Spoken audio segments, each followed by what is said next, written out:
All right, Mayor, you can start in 3, 2, 1. All right, we'll call to order this agenda for Monday, March 20, a city council special meeting agenda for Monday, March 23rd, 2026 at 4 o'clock p.m. Roll call certification of quorum. Madam Secretary will certify we have a quorum present, as all members are present with the exception of member Chavarria, who did text me earlier today. She's under the weather and looks like she'll be absent for the evening. With that, we will have moved to citizens' comments. It's my understanding we do have one under general comments, so Mayor Pro Tem will take it over. Thank you, Mr. Mayor. John Kuntz, make your way to the podium and state your name for the record, and you have 3 minutes. Thank you for being here.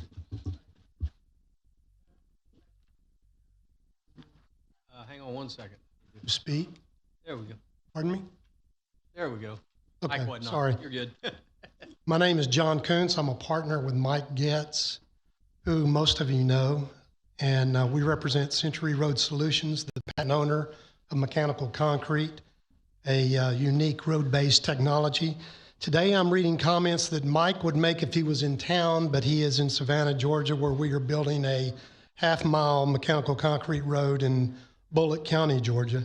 He thought speaking to you on this date was important because exactly 2 years ago this month, Mike appeared in public forum at your March 2024 council meeting asking you to consider using mechanical concrete for pilot programs on roads in Pearland. On June 11th, 2025, Mike and Trent signed a memorandum of understanding to pave 150 feet of Knapp Road west of Highway 35. This is the road that dead ends at the pipe yard, if you think of it.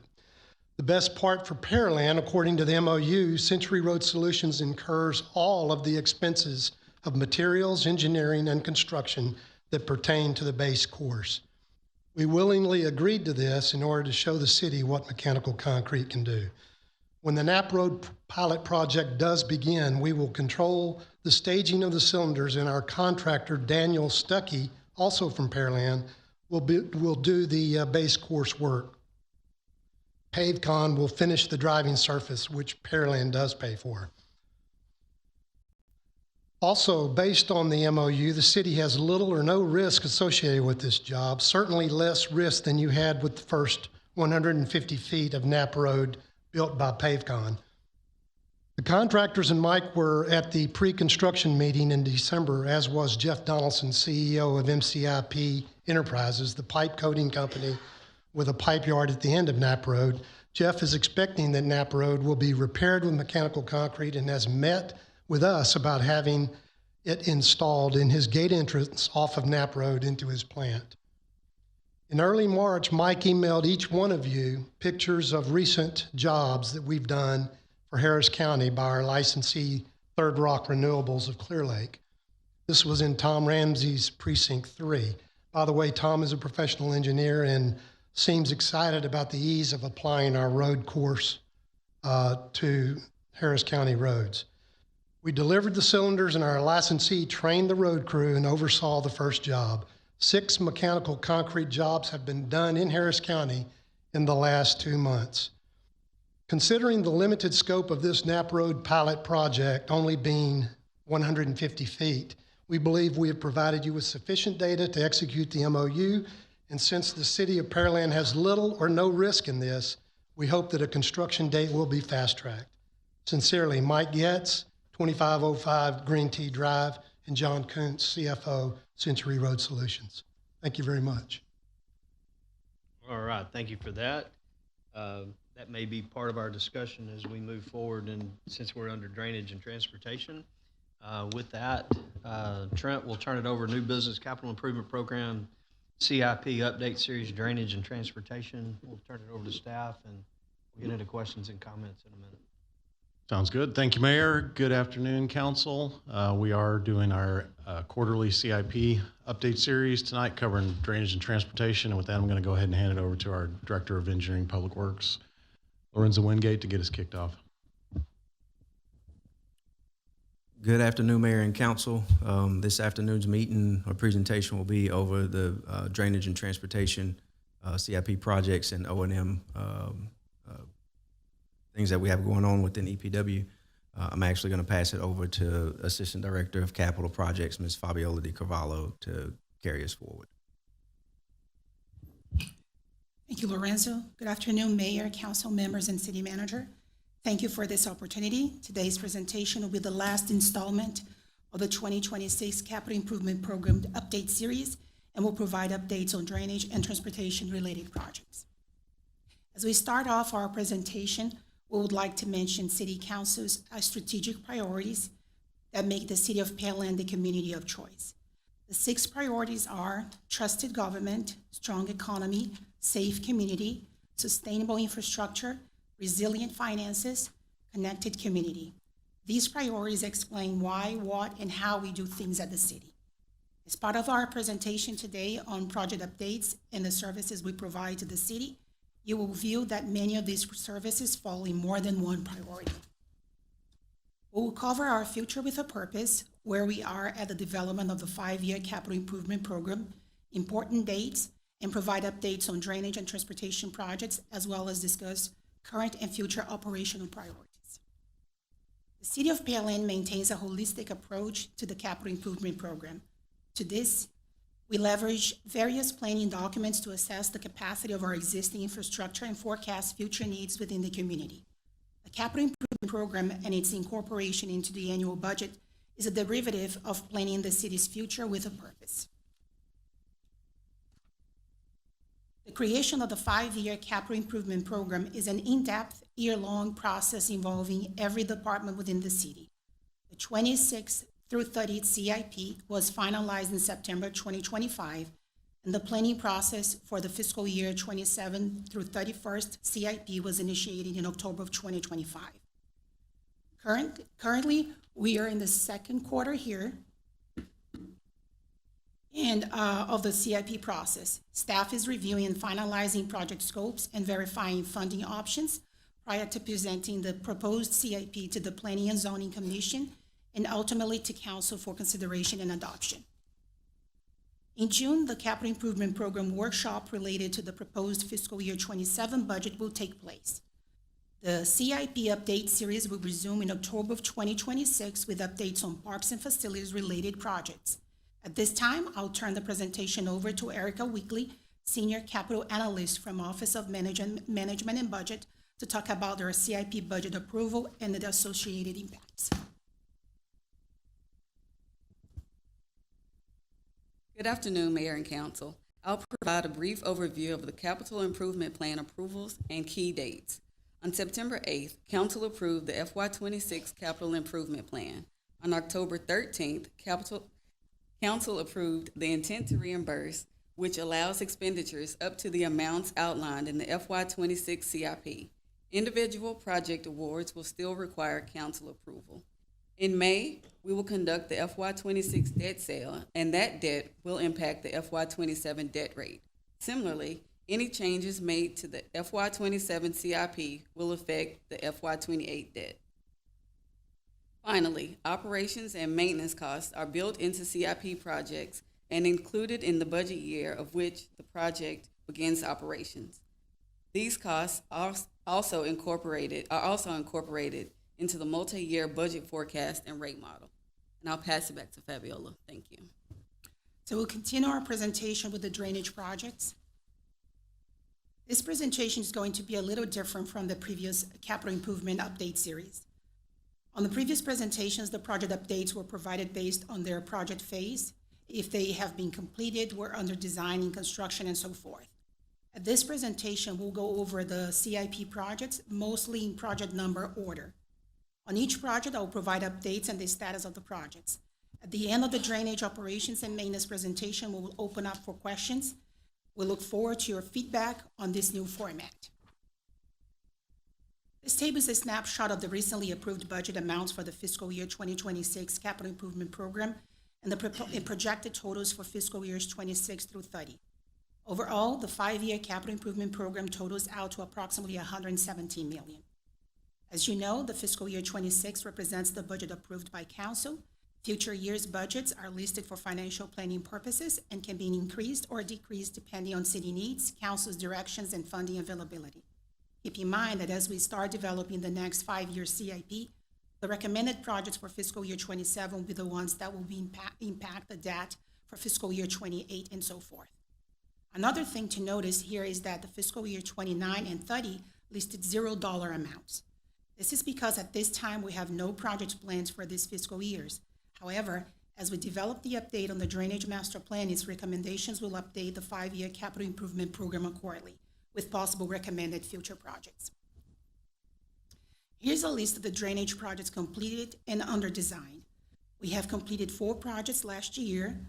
We have 10 projects in the design phase, of which 6 projects are approaching the bidding phase, meaning they will be ready for construction soon. There is one, There is one drainage project in construction, but as mentioned on the previous slide, we will have several starting construction this year. In front of you, there is also projects that have not started the design phase yet. Staff is working on finalizing contract negotiations with consulting firms on 6 projects. Once we have reached an agreement, those contracts will be brought to City Council for consideration and authorization, and we will start the design phase subsequently. And we have 4 anticipated future projects. This total to 13 drainage projects we are currently working on in various phases. Council, as you see during the design presentation for the drainage projects, a lot of these projects are being funded by general obligations and certificate of obligations. The GEO bond funds will be utilized before certificate of obligations are sold. Council, you may remember that this drainage project was completed at the end of 2023. However, the scope of the drainage project did not include any pavement restoration. After the construction, as expected, the road's condition became worse. The current construction in this neighborhood includes removal and replacement of the asphalt pavement. Construction is starting in January of this year and is estimated to be completed by June of this year. You will notice on this slide here there are 2 dates. For example, on the project completion, the first date is associated with the completion of the drainage portion, when the second date is the anticipated completion for the pavement portion. The photos are of the pre- and post-construction of Meadow Lane. And on this slide, pre- and post-construction of Wesley Lane. So far, all streets part of the scope of this project have been paved, except for Skylark Way and Wingtail Way, which will occur soon. These are 3 drainage project staff combined to leverage work availability, timing, and costs where projects were designed and constructed together. Construction work was completed in October of 2025, and City is being fully reimbursed for the design and construction costs for all 3 projects through the CDBG grant funding. These projects were completed under budget and within schedule.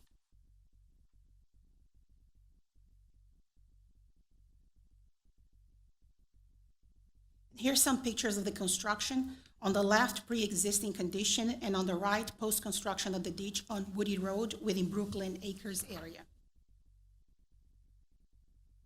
And here, photos of the pre- and post-construction of the ditch on O'Day Road. And here, additional photos from the pre- and post-construction now on Garden Road, where the ditch was regraded.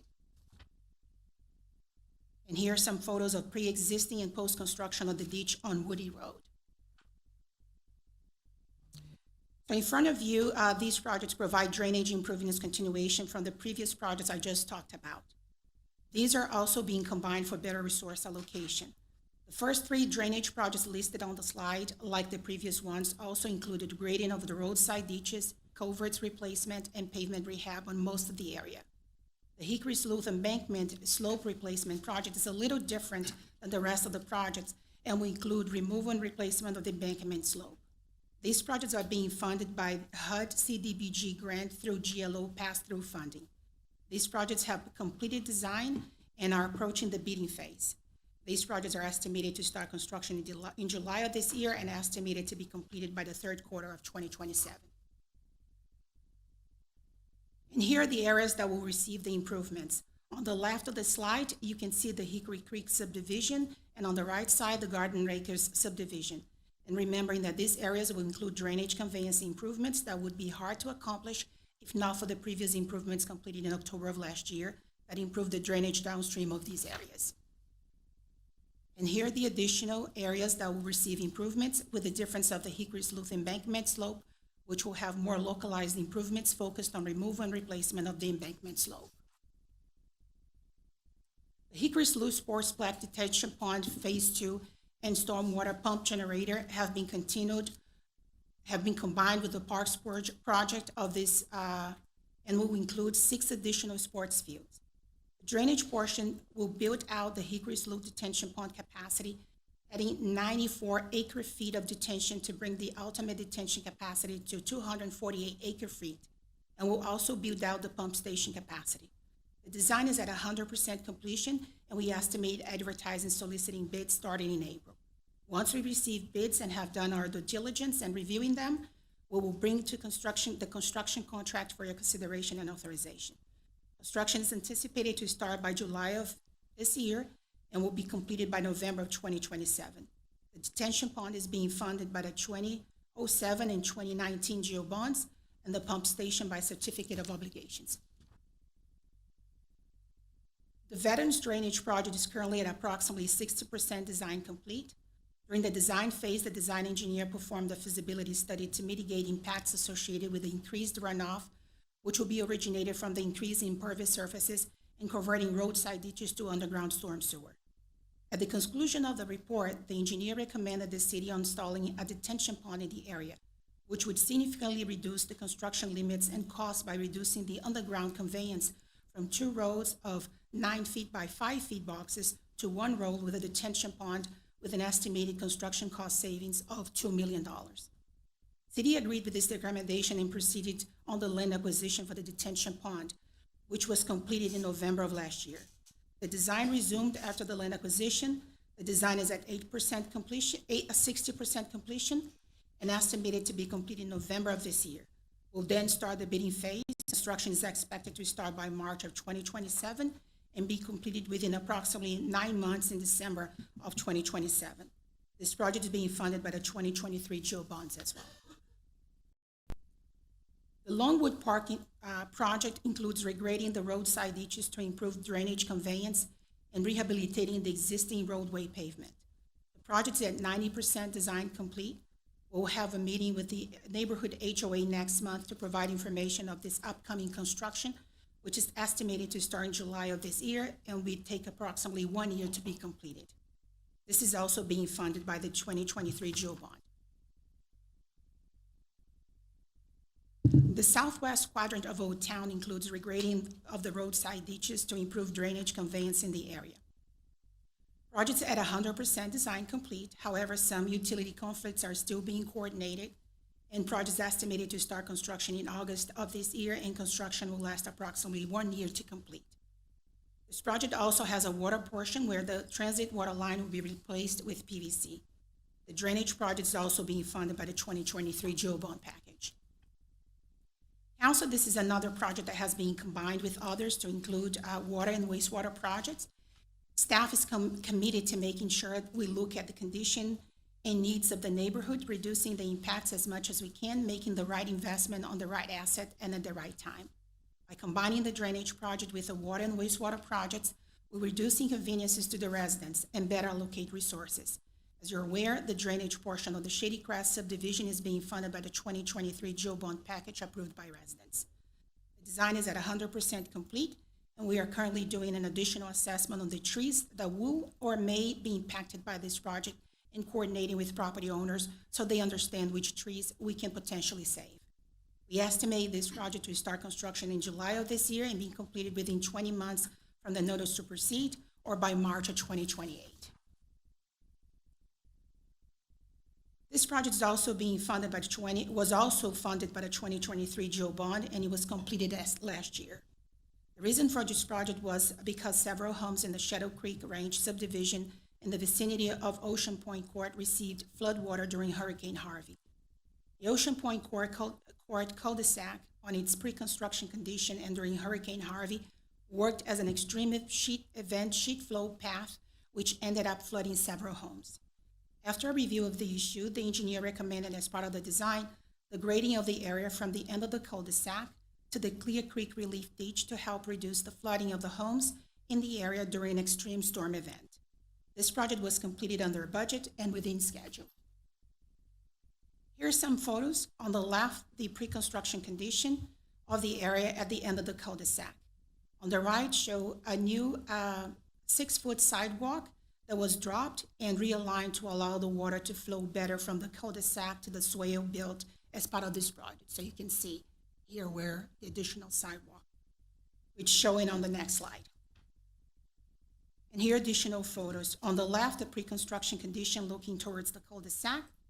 And the photo on the right is from post-construction showing the end of the sidewalk sloped to a new swale here that will the runoff go to the Clear Creek relief ditch. So the Pine Hollow drainage improvements, council, on this project and the ones on the next slides are the ones you approved with the fiscal year 26 budget. Staff is currently negotiating a contract for professional services to start the design process for this project. We intend to bring that contract to council for consideration and authorization during April or May. We estimate the construction to start in August of 2027. This project is also being funded by the 2023 GEO bond package and includes updating the existing drainage system in the area to include installation of box culverts and underground storm sewers and an additional outfall to Mary's Creek. The Fight Road project is also being funded by the 2023 GEO bond package. Its scope includes regrading the roadside ditches to improve drainage, conveyance, and roadway improvements, mill and overlay of the existing asphalt on Fight Road between Harkey and Cullen Parkway. We are currently negotiating a contract to start the design phase and should be bringing that to you for consideration and authorization in April or May. We estimate they start design in May or June, and construction is estimated to start around September of 2027. This is another project funded by the 2023 GEO bond. We are currently in contract negotiations to start the design phase, and we'll still be bringing that contract to council for consideration and authorization. The design is planned to start by May of this year, and construction is estimated to start in August of 2027. This project includes replacing the existing 2-lane asphalt to a 4-lane concrete roadway from FM 518 to Mary's Creek, including installing underground stormwater system. This project is within school limits, and as soon as design starts, the school will be one of the major coordinations we will maintain throughout the project phases to minimize their inconvenience as much as possible. The 2 projects on this slide are also being funded by the 2023 GEO bond. These projects have been combined due to their vicinity, scope similarity, staff leverage, and better use of city's resources. We are currently negotiating a contract to start the design. We'll bring that contract for council's consideration and authorization in April. Upon council's authorization, we will start with the design process, which we estimate to start by May, and we estimate the construction to start by May of 2027. A little bit on the scope of these projects. The Isla Drive, North Galveston, Sherrill Drive drainage improvements will include the removal of the existing concrete road, asphalt roadway pavement, roadside ditches, and replacement with a standard concrete curb and gutter roadway with underground storm sewers. The East Plum segment already has a section with underground storm sewers, which will continue installing additional underground storm water, and the roadside ditches will be regraded. And here are some maps showing the project limits on each of the projects. Isla, North Galveston, Sherrill are included on the maps on the left, and East Plum on the map of the right. The Hatfield Road project is also being funded by the 2023 GEO bond. The project area is located between FM 518 and Hickory Slough along the Hatfield Road. The drainage improvements for Hatfield will include regrading of the roadside ditches to improve the drainage conveyance and also mill and overlay of the existing asphalt. We are currently negotiating a contract with the engineering firm. We'll be bringing that contract to council for consideration and authorization in May. Design is estimated to start in June, and construction is estimated to start in July of 2027. Now pass the presentation to Malcolm Kennedy. Good afternoon, Mayor and Council. Thank you for the opportunity to once again highlight our drainage maintenance program and share the operational advancements we have made since our last discussion. As a brief reminder, I'd also like to revisit why drainage maintenance is so important and why the city continues to prioritize providing these services to our community. Impacted storm sewers can lead to downstream flooding, property damage, habitat loss, sanitary sewer overflows, contamination, and erosion. However, through routine and targeted maintenance activities, as well as capital improvement projects, We believe that we can reduce the impacts of flooding within our community. So to highlight the magnitude of the drainage system, we offer this glimpse of 372 miles of enclosed drainage pipe that spans the entire community. Keep in mind that there are an additional 144 miles of open ditch not represented on this image, which typically run parallel to our asphalt streets, and just over 14,000 inlets. So each of these is a critical asset point of failure or location for debris and sediment to obstruct flow. The team continues to inventory this infrastructure throughout the program, and since the commencement, we have increased our open ditch inventory by 7.5% and our enclosed inventory by 16%. The team works within this vast infrastructure network where they regularly encounter various forms of debris that block water flow. This is where the critical task of cleaning storm sewer manholes and lines become essential. Using specialized equipment like the combination cleaner, we're able to both jet and vacuum pipes to remove obstructions. Our asset inventory includes around 6,166 storm sewer manholes, each serving as an entry point for staff and a collection point for debris that enters the system through inlets. Pictured here, the photos show some of the wildlife that lives or hunts within our storm sewers. They're often referred to as storm sewer fauna or sewer-dwelling wildlife. However, there's no specific common term for animals that exclusively live in or hunt within our storm sewers, as it's a niche environment. You might hear to refer to more general terms like urban wildlife or subterranean wildlife, depending on the context. Now, the footage is captured by our CCTV camera trolley. As the trolley moves through the pipes, the camera provides real-time video footage, allowing operators to visually detect damages, blockages, cracks, or corrosion within the pipe. The system records the condition of pipes, enabling detailed assessments without the need for excavation. This helps identify issues early, allowing for targeted repairs and minimizing disruption to the surrounding infrastructure. As an added note, no animals were harmed during the inspection of these storm sewer lines.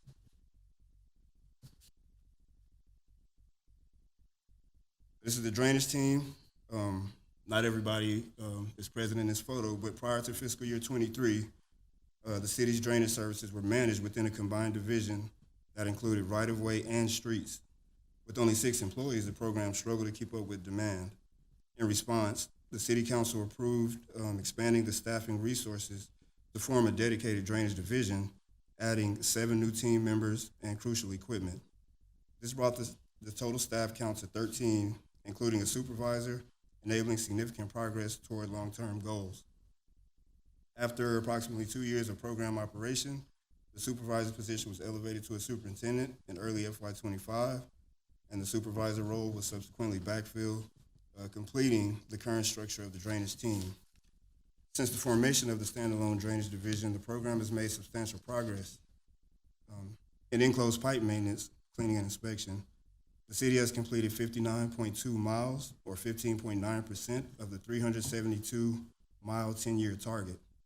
With an average of 19.67 miles per year, fiscal year 2025 shows strong growth, completing 30.6 miles, or 81% of the annual goal. The open ditch program is ahead of schedule with 64.64 miles completed, or 44.6% of the 145-mile target, averaging 21.55 miles per year. From FY23 to FY25, production has steadily increased. FY23 focused on staffing and training, FY24 stabilized processes, and FY25 saw peak productivity with 30.606 miles of pipe work completed. The 7 new staff members have been instrumental in transitioning from reactive to proactive zone-based maintenance, greatly boosting efficiency. In FY25, pipe inspections increased 6-fold and cleaning nearly double. Looking forward, the open ditch program is on track to finish early. For the enclosed pipe program, maintaining the FY25 pace of 30.06 miles per year will be key to meeting the 10-year goal. To finish on time, production must increase to 37 miles per year. In conclusion, The drainage team is progressing well with the open ditch program ahead of schedule and the enclosed pipe program showing strong growth. The expanded team has been crucial in improving efficiency, and with continued momentum, the city is on track to meet its 10-year objectives. So the drainage performance map illustrates the total mileage of drainage assets by type, open ditch versus enclosed pipe within each maintenance zone. These metrics are critical because they allow us to better understand the system composition and proactively forecast how budget dollars should be allocated for contractual services. For example, if year 4, zone D, contains a higher concentration of enclosed pipe compared to open ditches, this data informs us how we balance the in-house operations versus contracted services. By understanding the asset mix in advance, we can plan workflows more efficiently and ensure contractual funding levels are appropriately aligned with actual maintenance needs. As previously discussed, the city strategically utilizes contractual services to complete in-house staffing and enhance program capabilities. This approach is particularly beneficial in addressing performance fluctuations resulting from intermittent staffing challenges or equipment failure. By supplementing our workforce with external resources, we can maintain consistent progress on our maintenance goals, even during periods of staff shortages or increased demand.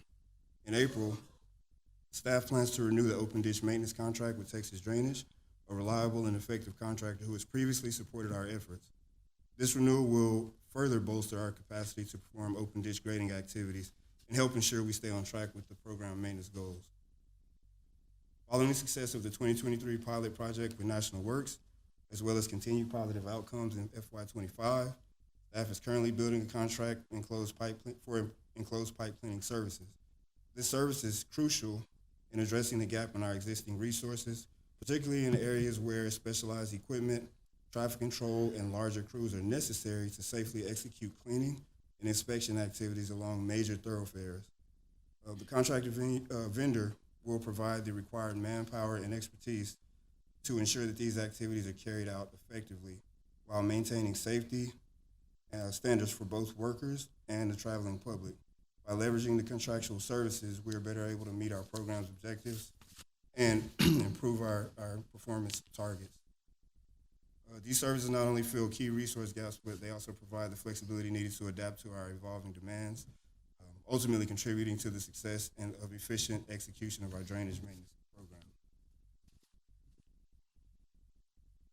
The Engineering and Public Works Internal Drainage Meeting is held monthly to address issues that require a collaborative approach between both departments. Engineering may receive requests that Public Works can investigate and resolve in-house or contractually, while Public Works staff may encounter field issues that require a more strategic, calculated solution. In some cases, these challenges are significant enough to warrant a comprehensive review and potential consideration for a capital improvement project. The purpose of this meeting is to discuss and determine the best strategies for solving these complex drainage issues or concerns. For example, together we've identified a growing need for more routine maintenance of the city's detention ponds. Now we're currently conducting remediation efforts via contractual service with the goal of developing a proactive maintenance program similar to our existing ditch grading and enclosed pipe cleaning initiative. It's also worth noting that the activities conducted during this meeting will be documented and incorporated into our MS4, Municipal Separate Storm Sewer System, reporting requirements, as well as submitted for credit under the Community Rating System, the CRS program. The CRS program activities aid in providing better flood insurance premiums for Pearland residents. So as previously discussed, the Magnolia Detention Pond remediation is a direct outcome of our collaborative efforts from the Engineering and Public Works internal meetings. Through this process, we identified a key issue, communicated it with the engineering team, who then pinpointed the affected assets. Following this, we secured a general services maintenance contract, which will allow us to regularly assess and address any necessary improvements as needed. As the vendor completes work, we inspect along with the city stormwater inspector to ensure thorough quality assurance and quality control. And finally, as I close, public engagement events such as Springfest, Career on Wheels, Touch a Truck, and University have proven to be invaluable tools for connecting with our community, offering opportunities for citizens to gain a deeper understanding of the city's government and services. As ambassadors for the City of Pearland, these events allow us to engage directly with our residents while also serving as platforms to showcase the dedication and the passion of our team. Additionally, we've had the privilege of participating in the American Public Works Association Summits, where we've presented on the innovative drainage program that Pearland has developed, aligning with our City Council's strategic priorities. Our goal is to build an award-winning program that not only garners attention, but also sets a benchmark for other public agencies across the nation. This continued engagement serves as both a recognition tool and a recruitment tool, as it helps us attract the top talent to the City of Pearland for years to come. We are committed to continually polishing our approach and ensuring that we maintain the highest standards in public service. I'd like to thank our city team for the hard work we accomplished together. Our collective commitment to service and excellence is reflected in recent recognition by the U.S. News and World Report, ranking us the #1 best place to live in the state of Texas. This achievement is a direct result of the dedication, professionalism, and the teamwork demonstrated across our organization. At this time, I'll turn the presentation over to our city manager, Mr. Trent Epperson. We're ready for any questions on the drainage portion of tonight's presentation. All right, we'll open up to council for any questions, comments you might have. Mr. Patel? Thank you, Mayor. Trent, have we deployed all the bonds? I guess, what's the timeline of the 2023 bonds that were sold or approved by the voters? Do we have a timeline on when all those projects will be completed? So I believe the expectation that was put forth when we put that in front of the voters, that we would have all projects underway within 5 years of that approval. And I think as we walk through that schedule tonight, we're on track to get them all underway within that time frame. Carbone? Yep, thank you, Mayor. On DR 2401, the Shady Crest, I think it's slide 28. That's been, I guess, delayed several times. I guess, can you give us a little bit more thorough update on what's caused the delays and when that'll get started? So the design is being completed. All we are doing now is just additional assessment on the trees in the neighborhood to make sure that we keep any trees we can keep. And then also we are planning on having an HOA meeting with both neighborhoods to let them know of the associated impact of those trees, or which trees will be impacted in front of their property. Okay, and that's water, sewer, and drainage? Yes, And then are we doing the overlay when we're done? yes. It'll be nice when we're done, but it's gonna be a mess. Yep. Between here and there. Yep. Thank you. Car off and Mr. Koza? Thank you, Mayor. In regards to DR 2601 and 2602, which is the Isla, North Galveston, Sherrill, and the East Plum, I know it said that we're looking at design starting here in a couple months, it looks like. Are we looking good on that? I have a elderly lady that shortly after I got elected has called me every year and asked me if she's going to get to see the road built before she dies. And so I give her an update every year when this comes up. I just want to see, are we feeling pretty good about being to get this kicked off here, hopefully in May?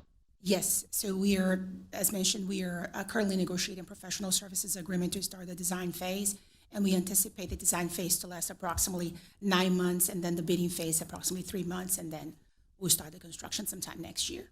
Okay. All right, and then I know the mayor and I both got several emails from a couple folks on the O'Day Garden ditches being so deep and the road being high.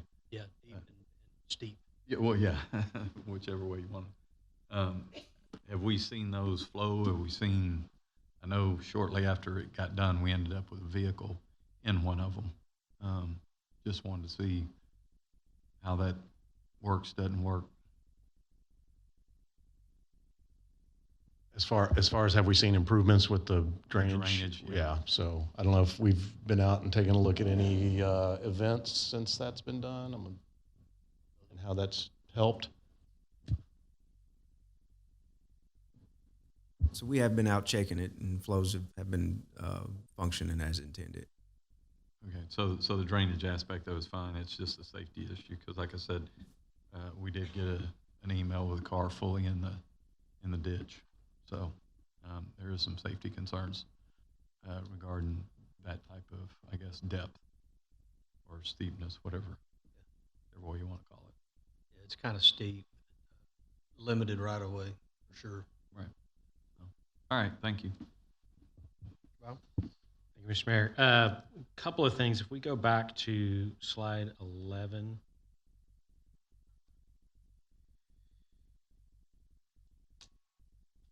Is that right? Yeah. Yeah. So basically that's telling us that our 2023 bond is on track because we don't have anything planned for 29 and 30. Just kind of piggybacking on Member Patel's question that we're on target with all of that stuff. So I can provide an update on that. So right now we have, out of the 2023 Joe Bond package, we have completed one project. 4 more will start construction this year. 1 is in construction. 6 will start design this year, and 3 will start design next year. But they're all on track. Okay. Could we maybe just get that in a memo at Yes, some point? of course, yeah, 'Cause there's no way I wrote that down as fast as you said it. of course. That would be great to have. I appreciate that.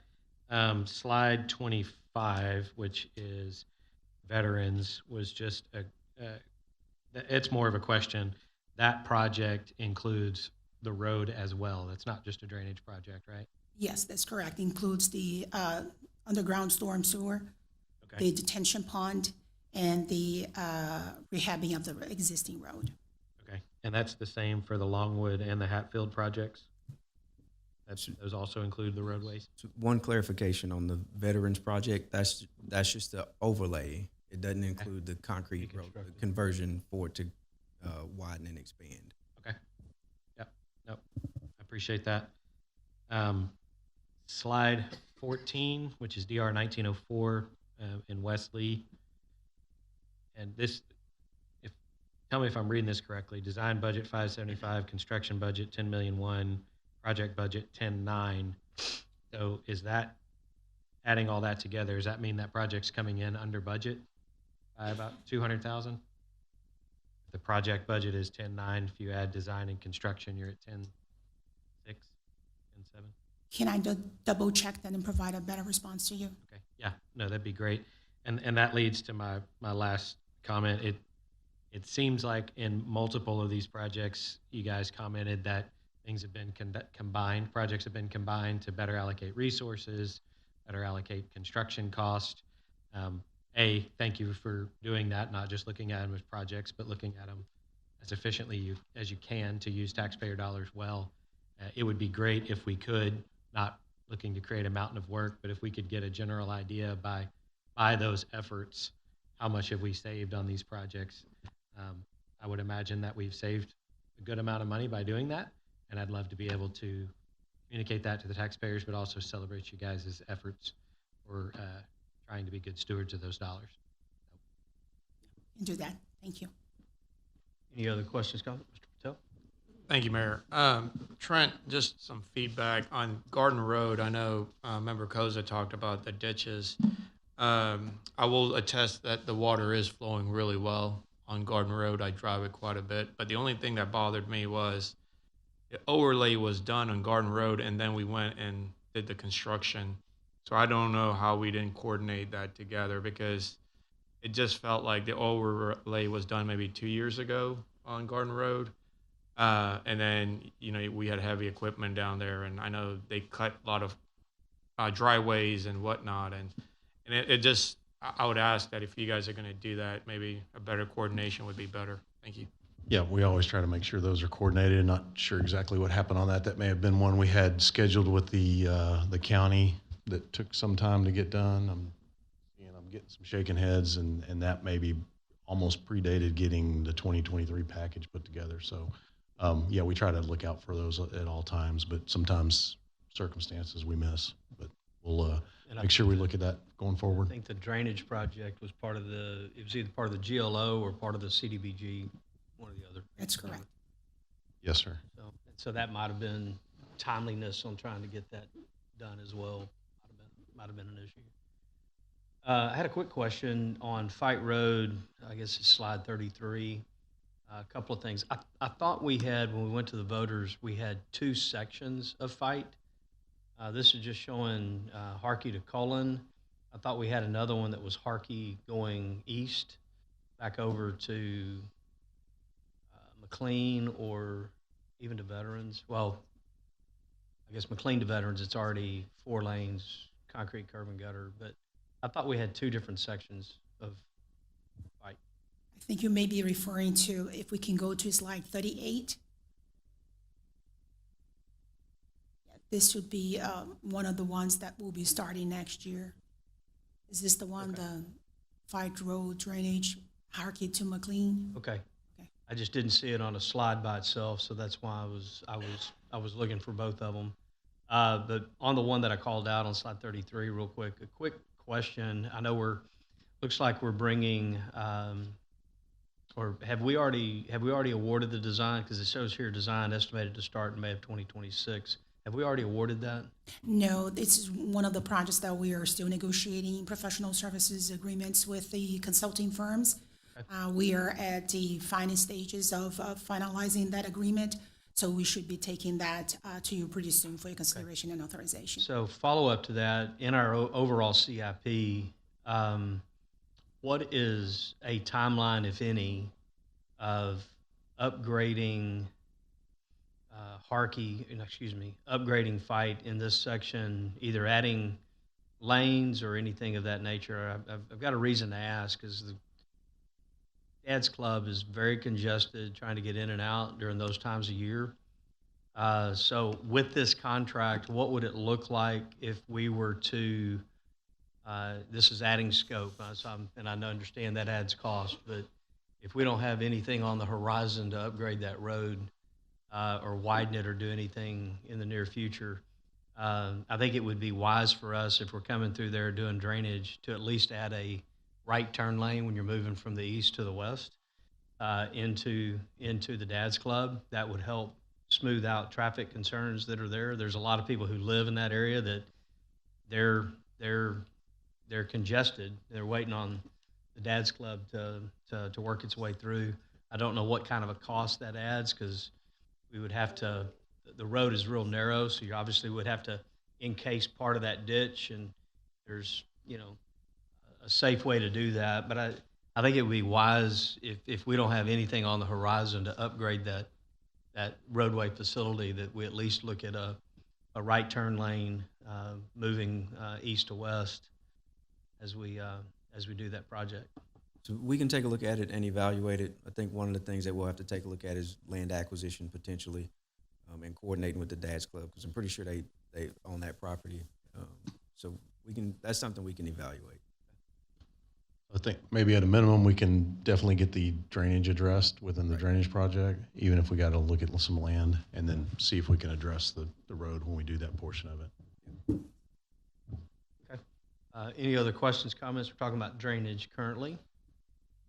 Seeing none, we'll move on to roadways.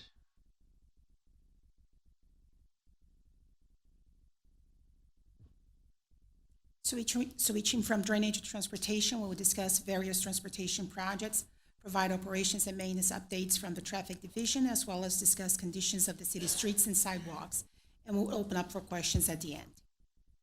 Here's a list of the transportation projects completed and under design. We have completed one project this past year. The Bailey Road expansion project is listed as completed here, but will be finally complete at the beginning of next month. We have 7 projects in the design phase, of which 3 will start construction this year.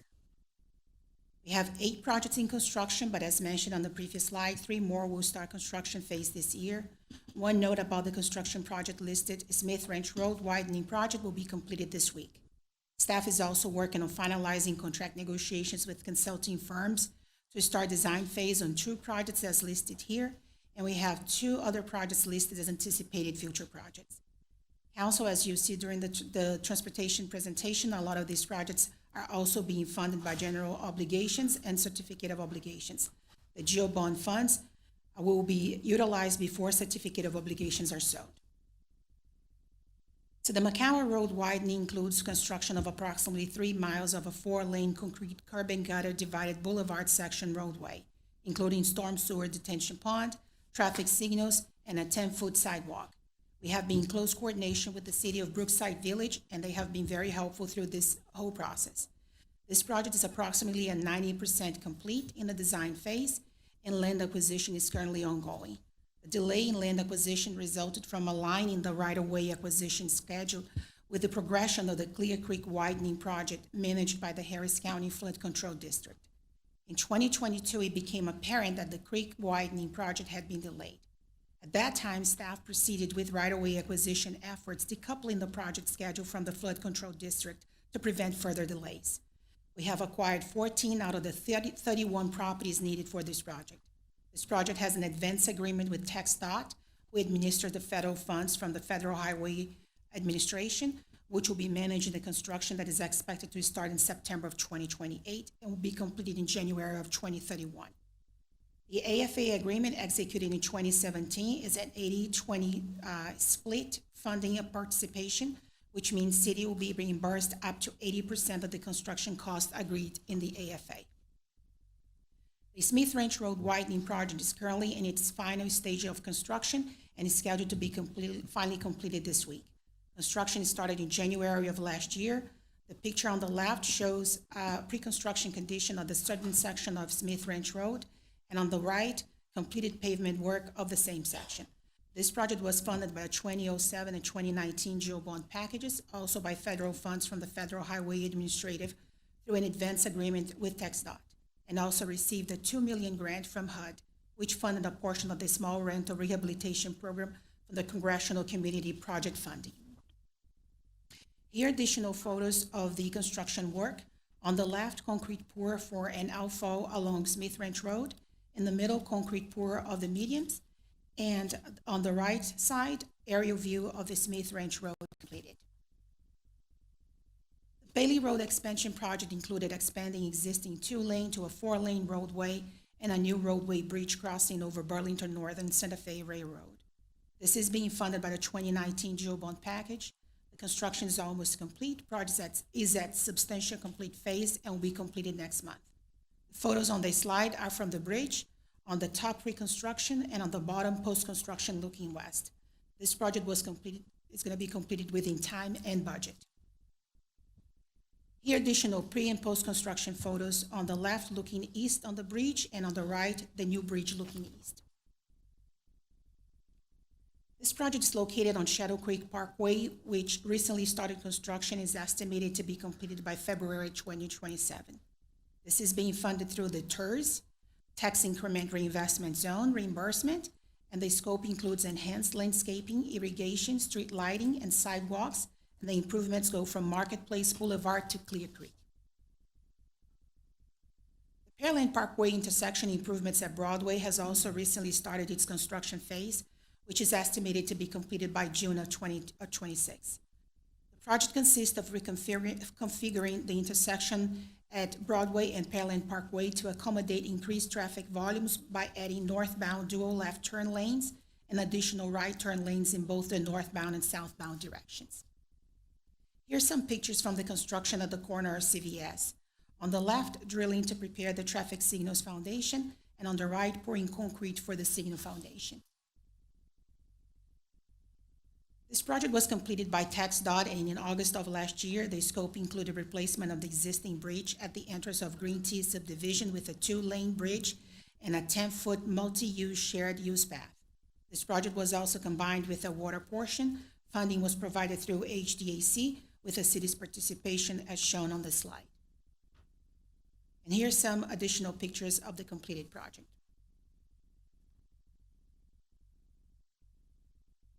Intersection improvements in Shadow Creek Range will provide intersection improvements at various locations to help reduce vehicular congestion and improve mobility throughout the business and residential areas of Shadow Creek Range. Improvements include the following: modify and add the left and right turn lanes at various intersections, construct 2 traffic signals at Memorial Herman Business Central Drive intersection and at AGB with Academy Driveway, provide safe merging lane for westbound traffic on Broadway Street, west of Broadway Street Kingsley Drive intersection, and modify Business Drive at Marketplace Boulevard Shadow Creek Parkway intersection. Project started construction this past December and is expected to be completed by September of this year. Upfront costs are being funded by PEDC to be reimbursed by the TERS. Here's some photos of recent constructions. On the left, prep work prior to concrete pour for the left turn expansion on Shadow Creek Parkway and Marketplace Boulevard, and on the middle and right, prep work and concrete pour for the left turn lane expansion on Shadow Creek Parkway at Kirby Drive.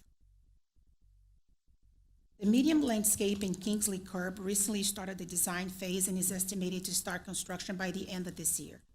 This project includes landscaping improvements on medians off Kirby south of Broadway to Magnolia and Kingsley south of Broadway to Certain Trails. Landscaping will include trees, plants, and irrigation, bringing the landscaping to city standards. This is being funded 50% by PEDC. Pearland Parkway at Berry Rose intersection improvement is currently approaching 90% design completion. Construction is estimated to start in July of 2026. This project has been combined with the Hughes Road expansion project that I'll be talking about next. The Pearland Parkway project has an FAA with TxDOT under the 100% of the construction costs will be covered by federal participation. The city only paid TxDOT $26,000 to cover the state's direct costs to cover construction.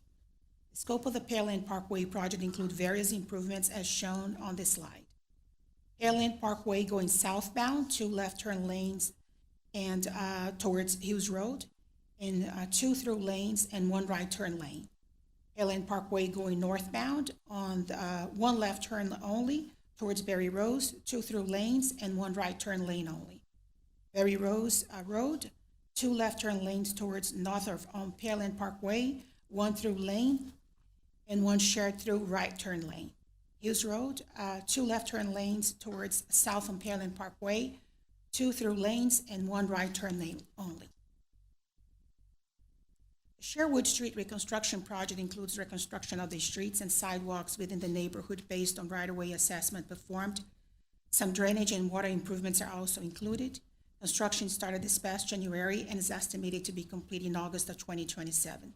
This project is being funded by the 2007 and 2019 GEO bonds. Here's some pictures of the current construction. On the left, this is the flooding management system we have implemented. It consists of 3 5-foot diameter corrugated metal pipes that can hold flood water that runs off the adjacent streets. In the middle, the stormwater junction box that connects 2 pipeline sources. The flood water from the adjacent parking lot runs into the box, and the box then connects to our larger flood management system, thus helping to protect the entire area. The picture on the right, the blue pipe is the newly installed 8-inch water line that is being replaced based on an existing and aging transit water line. As mentioned, the Hughes Road project was combined with the Pearland Parkway at Berry Rose project, and projects are being designed together and will be constructed together. The scope includes expansion of Hughes Road from Pearland Parkway to city limits, widening the existing 2-lane roadway to a 4-lane boulevard section to achieve the city's desired ultimate width, including sidewalks and landscaping. This project has approximately $4.8 million on construction costs, contribution by Harris County, and approximately $5.4 million cost participation by the city. The proposed bridge will also add 2 additional lanes and will be constructed at the same elevation as the existing bridge. The concrete sidewalk gaps and replacement project started construction in January of last year, and construction is ongoing. City will continue to make significant progress reducing the sidewalk repair backlog and improving overall service delivery. There are approximately 700 total sidewalk service requests. Sidewalks were categorized as high priority, medium priority, and low priority locations. Staff has completed approximately 98% of the sidewalk service requests submitted to the city by October 2024, representing a substantial reduction in the historical backlog and a measurable improvement in response times. With voter approval on the 2023 GEO bond package, which allocated $15 million over 5 years, the city budgeted $2 million in the first year and $4 million annually for the construction in each of the following 3 years to accelerate repairs and improve pedestrian infrastructure. To date, using these bond funds, the city has invested approximately $10.6 million, closed more than 2,000 sidewalk repair work orders citywide, and replaced approximately 23 miles of sidewalks. All progress metrics and performance data are available in real time through the city's public sidewalk dashboard, ensuring transparency and accountability. The Dixie Farm Road at Hastings Friendswood Drive intersection improvements project consists of installing a new traffic signal at the intersection of Dixie Farm Road and Hastings Friendswood Drive. The project also includes realignment improvements at Hastings Friendswood Drive and Tall Oak Drive to enhance safety and mobility. The contract was awarded and the notice to proceed was issued in December of last year. While the project has officially entered the construction phase, contractor mobilization is anticipated to begin this April. The delay in field activity is due to traffic signal equipment lead times and required utility relocation work by some utilities, which is scheduled to be completed this month. The project is expected to be completed by November of this year. The Pearland Parkway Bridge soil erosion repair project at Clear Creek consists of rehabilitating the slope embankment, repairing scour holes at the piers, concrete slope, pavement, etc., to provide stability to the bridge pier and protecting from further erosion. We are currently negotiating a professional services agreement with an engineering firm. Once we finalize that agreement, we will start the design process, which we estimate to start in May, and construction is estimated to start by March of next year. So here's some photos of the conditions from an evaluation completed a few years ago. We can see the erosion occurring under the bridge and near the piers. The next slide will show a little better. You can see here, some here. So here the photo, these photos have a closer view of the outfall, which has suffered some erosion and will require replacement with an extended structure. TxDOT did an inspection and the bridge does not pose an immediate threat, but condition continues to deteriorate, posing a concern and increasing the risk. The city will be doing the improvements within the expected time frame. The Berry Rose Masonry Wall project includes replacement of the walls on both sides of Berry Rose. We are currently negotiating a contract for the design phase services, which once finalized will be taken to council for consideration and authorization. We estimate starting the design right afterwards, sometime in May of this year. We estimate the construction to start in November of this year as well. Traffic signal at Kingsley, CR 48 project is currently at 30% design completion, and we estimate to start construction by December of this year. And construction is estimated to be completed by July of 2027. The project will consist adding a traffic signal at the intersection with Southern Trails with pedestrian signals based on city standards. The project has a 50-50 share between city and Brazoria County. City is overseeing the design and will oversee the construction. TxDOT traffic signals upgrades include 3 signal upgrades within City of Pearland. Construction started in March and project is estimated to be completed within the 4th quarter of 2028. City's contributions shown on the slide represent 20% of the cost of the 3 signals upgrades within the city limits. TxDOT is covering 80% of the costs. Council staff is also looking at other funding opportunities for various projects. We submitted an application in February for funding consideration through the U.S. Department of Transportation for the planning phase of Reed Boulevard Extension Project for $2,150,000. If approved, city's portion will be 20% of this design total, which means $430,000. Responses are expected to be announced by late June. The Reed Boulevard Extension Project consists of extending Reed Boulevard from the end of the current project at Hughes Road to the intersection of McCard Road. The extension will match the 4-lane boulevard cross-section of Reed Boulevard, which will include a 10-foot shared use path and landscaping. This will provide improved vehicular mobility in the north-south corridors and access to the new major east-west corridors. Property acquisition will be required to widen the existing 2-lane roadway to a 4-lane boulevard section to achieve the city's desired ultimate width as required in the thoroughfare plan. Council, this and the next slides includes projects that will be funded by BEDC and reimbursable by the TERS through an agreement between the city and the TERS. This project is currently in design and construction is estimated to start in July of 2027 and will be completed in 2028. Proposed improvements include replacement of the Kingsley Drive Bridge at Clear Creek and reconstructing Kingsley Drive approximately 300 linear feet to the north and 300 linear feet to the south for a smooth transition to the new bridge and extending an 8-inch water line. This is another project to be funded by the TERS reimbursement. This improvement will widen the existing roadway to add a 12-foot thorough lane in each direction to improve traffic capacity and mobility. Existing left turn lane and right turn lanes will be widened to maintain traffic movements and operational efficiency. Traffic signals at Half Moon Bay and Shadow Creek will be modified to accommodate the new lane configuration.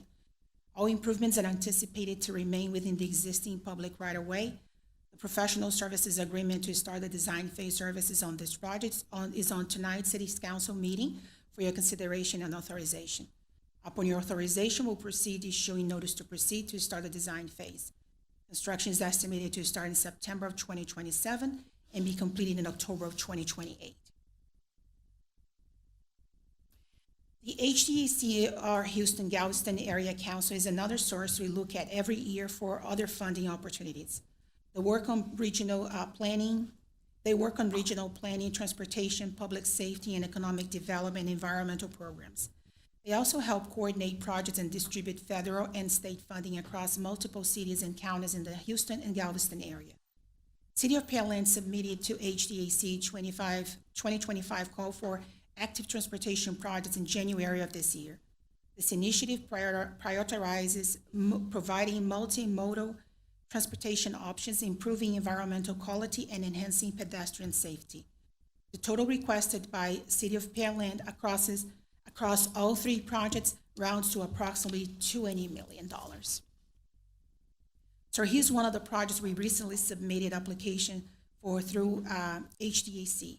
The Safe Routes to Schools Connectivity Phase 2. This will include installation of a 10-foot wide multi-path use to provide mobility and safety routes across Alvin and Pearland ISD. This Phase 2 builds upon previously completed improvements to create a more continuous and accessible network. HDAC's action to approve projects is in September of this year, and the funding source for allowable costs will be approved and assigned by budget upon HDAC approval. Additional requirements that included a questionnaire are being prepared and will be submitted by the deadline due to HDAC by the 27th of this month. Council, this concludes the updates to the transportation projects. I will now pass the presentation to Yossi Ramirez, Engineering and Public Works Traffic Engineer. Good afternoon, Mayor Cole and council members. Let's talk about traffic. The Traffic Operations Division plays a key role in keeping Pearland moving safely and efficiently. As the city has grown, we've seen steady increase in both our infrastructure and the workload required to maintain it. Today, our team manages 115 traffic signals across the city, including 10 that we maintain through the interlocal agreement with Brazoria County. In addition to the signals, we oversee 45 school zone flashers, approximately 400 streetlights, all signage on city-owned streets, and pavement markings for city facilities and park locations. All of this work is supported by a team of 9 staff members, 4 traffic signal technicians, 2 sign technicians, a sign crew leader, a superintendent, and a traffic engineer. The majority of our maintenance, repairs, and operation responsibilities are held in-house by this team on a daily basis. That includes signal troubleshooting, emergency repairs, sign installation, school zone maintenance, streetlight repairs, and ongoing system monitoring. For projects that require specialized equipment, we coordinate 2 contractual services. The first is the span wire signal replacement at intersections that require complete rebuilds. For those projects, the city provides the materials and performs traffic control in coordination with the Pearland Police Department, while the contractor completes the span wire installations. The second contract covers thermoplastic pavement markings on city roadways. This includes the roadways that are part of the roadway rehabilitation interlocal agreement with the Brazoria County. Looking ahead, we anticipate a continued growth. This year, we expect to bring new traffic signals online. As Fabiola mentioned, Dixie Farm Road and Toll Oak Drive, Kirby Drive and Fruier Road, and just recently reconstructed the business center at Town Center signal. In addition, 4 more signals are proposed for next year. We're also seeing a steady increase in streetlight maintenance as part of the roadway projects and sign maintenance as new subdivisions continue to develop across the city. All of this reflects the continued expansion of Pearland's roadway network and the increased operational demands on the Traffic Operations Division as development continues.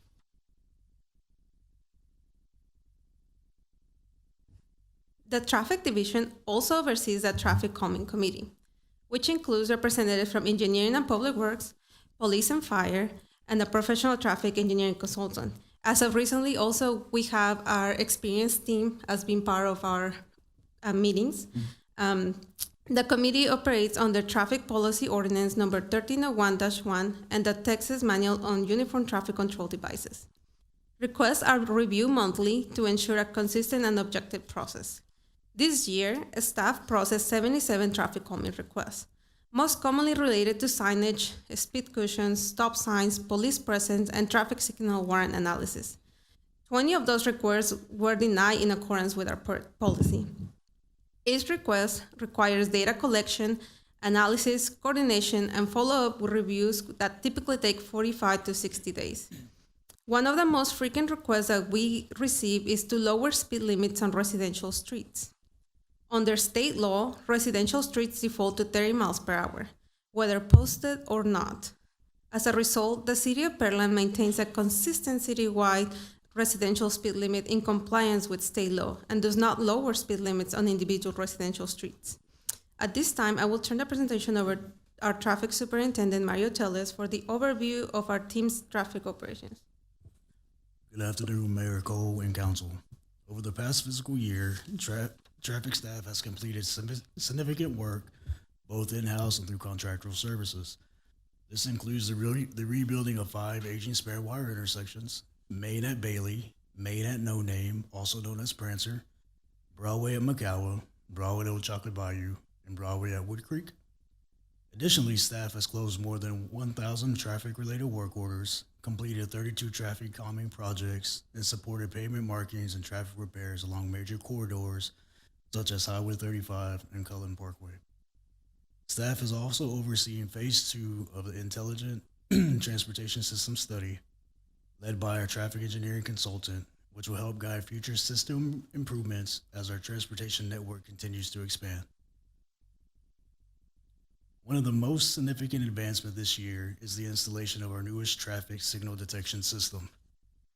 Traffic detection technology has evolved significantly. This system integrates camera and radar sensors with artificial intelligence capabilities. While activating the full AI function will require additional funding, the system already delivers meaningful operational benefits that include intersection performance data, traffic volume counts, arrival patterns on red and green phases, and real-time operational alerts. Currently, 23 intersections are equipped with this advanced detection system. By the end of the year, we expect to expand coverage at 41 intersections, further strengthening our data-driven and AI-supported traffic management network. At this time, I will turn the presentation back over to Dante Prescott, Assistant Director of Public Works, for the next segment of our Streets Update. Thanks, Mario. Good afternoon, Mayor and Council.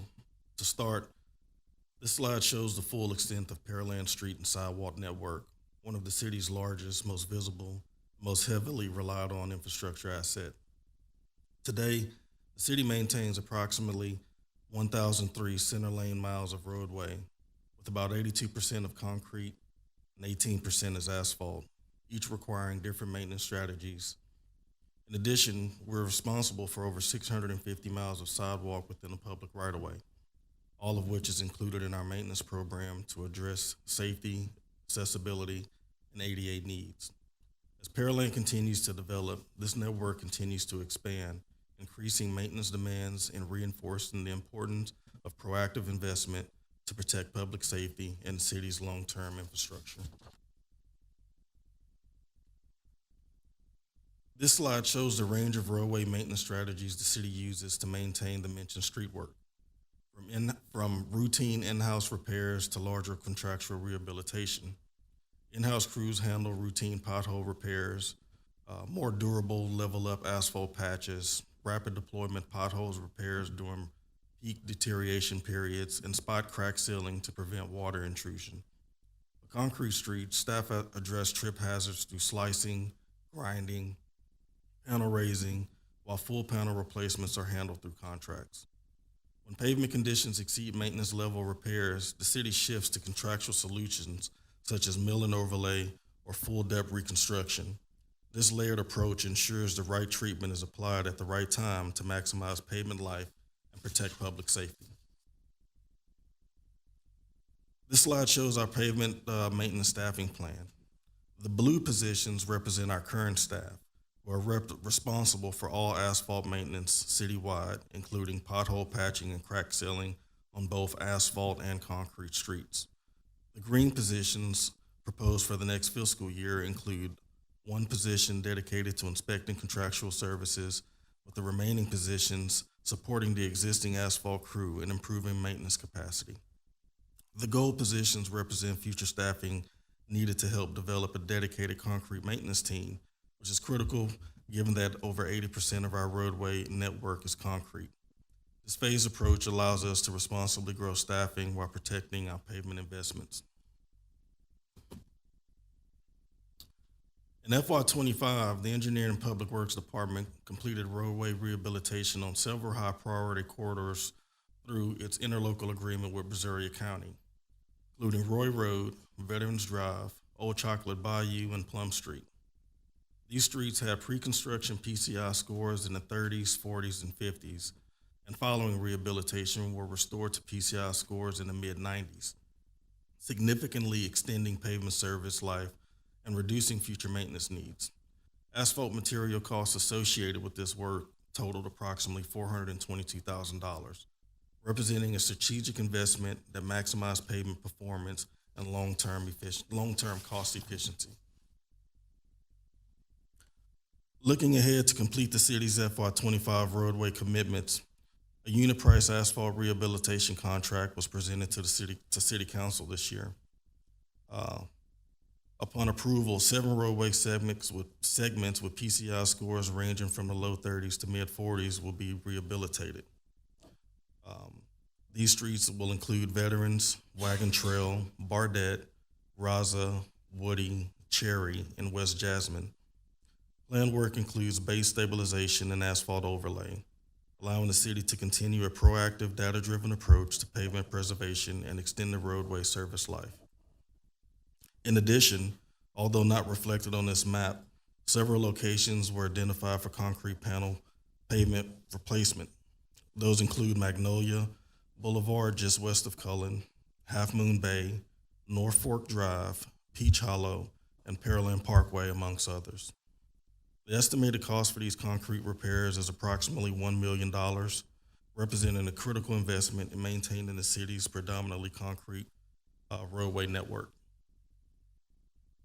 This slide just shows the limits that we just mentioned: Woody, Cherry, and West Jasmine. This slide outlines the FY26 interlocal agreement with Brazoria County for roadway rehabilitation. Through this partnership, the county will rehab Miller Ranch, Adamo, Wells, and Old Alvin Road. Under the interlocal agreement, the county scope is limited to the asphalt overlay of these roadways. Any required base repairs are not included and will be addressed separately through a city contract. This approach allows us to leverage county efficiencies for paving while ensuring base repairs are completed where needed to protect the city's long-term pavement investment. Proposed schedule for this work will likely take place in the late summer to early fall. This slide is intended to illustrate the total planned investment dollars from operations, CIP, and drainage bond that include a component of street repair. When viewed together, these investments demonstrate a coordinated citywide approach to street maintenance, leveraging multiple funding sources to maximize pavement life, protect prior capital investments, and reduce long-term maintenance costs. Next, we highlight our in-house street paving operations. Through training and hands-on assistance from Missouri County staff, our asphalt maintenance crew successfully performed milling and pavement work on Shank Road. That effort demonstrated our ability to safely complete more advanced pavement work using existing staff and equipment. Building on that success, we're proposing to perform similar milling and pavement operations on Rayburn Street this summer. Exercises like this are important for staff development, maximizing the use of equipment already in our inventory, and increasing the city's long-term maintenance capabilities. While several service level advancements have been made since our last update, we would like to highlight two key developments. First, the team has moved beyond simply filling individual potholes as a temporary mitigation measure. In many cases, pavement failures occur across a localized area and result in multiple potholes. While traditional pothole patching improves safety, it often leaves a ride quality and aesthetics below desired standards. To address this, the team has now performed localized skin patching, allowing multiple potholes repairs to be consolidated into a single continuous asphalt patch. Although this approach requires additional staff time and coordination, it results in improved ride quality, enhanced appearance, and a more durable long-term repair. In addition, the team has initiated crack sealing operations as part of the maintenance activities. Crack sealing allows staff to proactively address pavement distress before water infiltration accelerates pavement failure, further extending the roadway life and reducing future maintenance needs.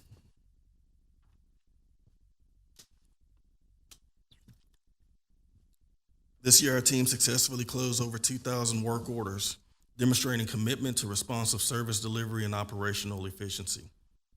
This slide demonstrates the vast amount of concrete that was removed and replaced at various locations throughout the city.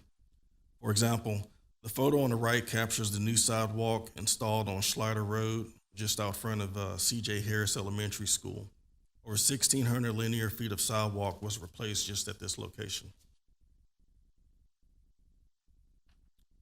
This slide highlights the city's sidewalk gap and mitigation program funded through the 2023 bond.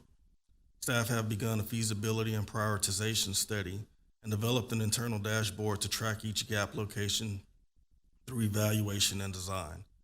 We're coordinating closely with an engineering firm to assess utility conflicts, trees, right-of-way constraints, and overall network connectivity. Construction is anticipated to begin in June of 26, with priority given to missing sidewalk connections near schools and parks where community impact and safety are greatest.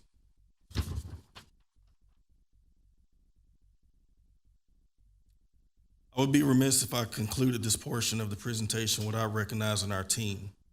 During Winter Storm Enzo, engineering and public works crews took proactive action to protect public safety by treating critical bridge locations including Magnolia, McCard, and Bailey.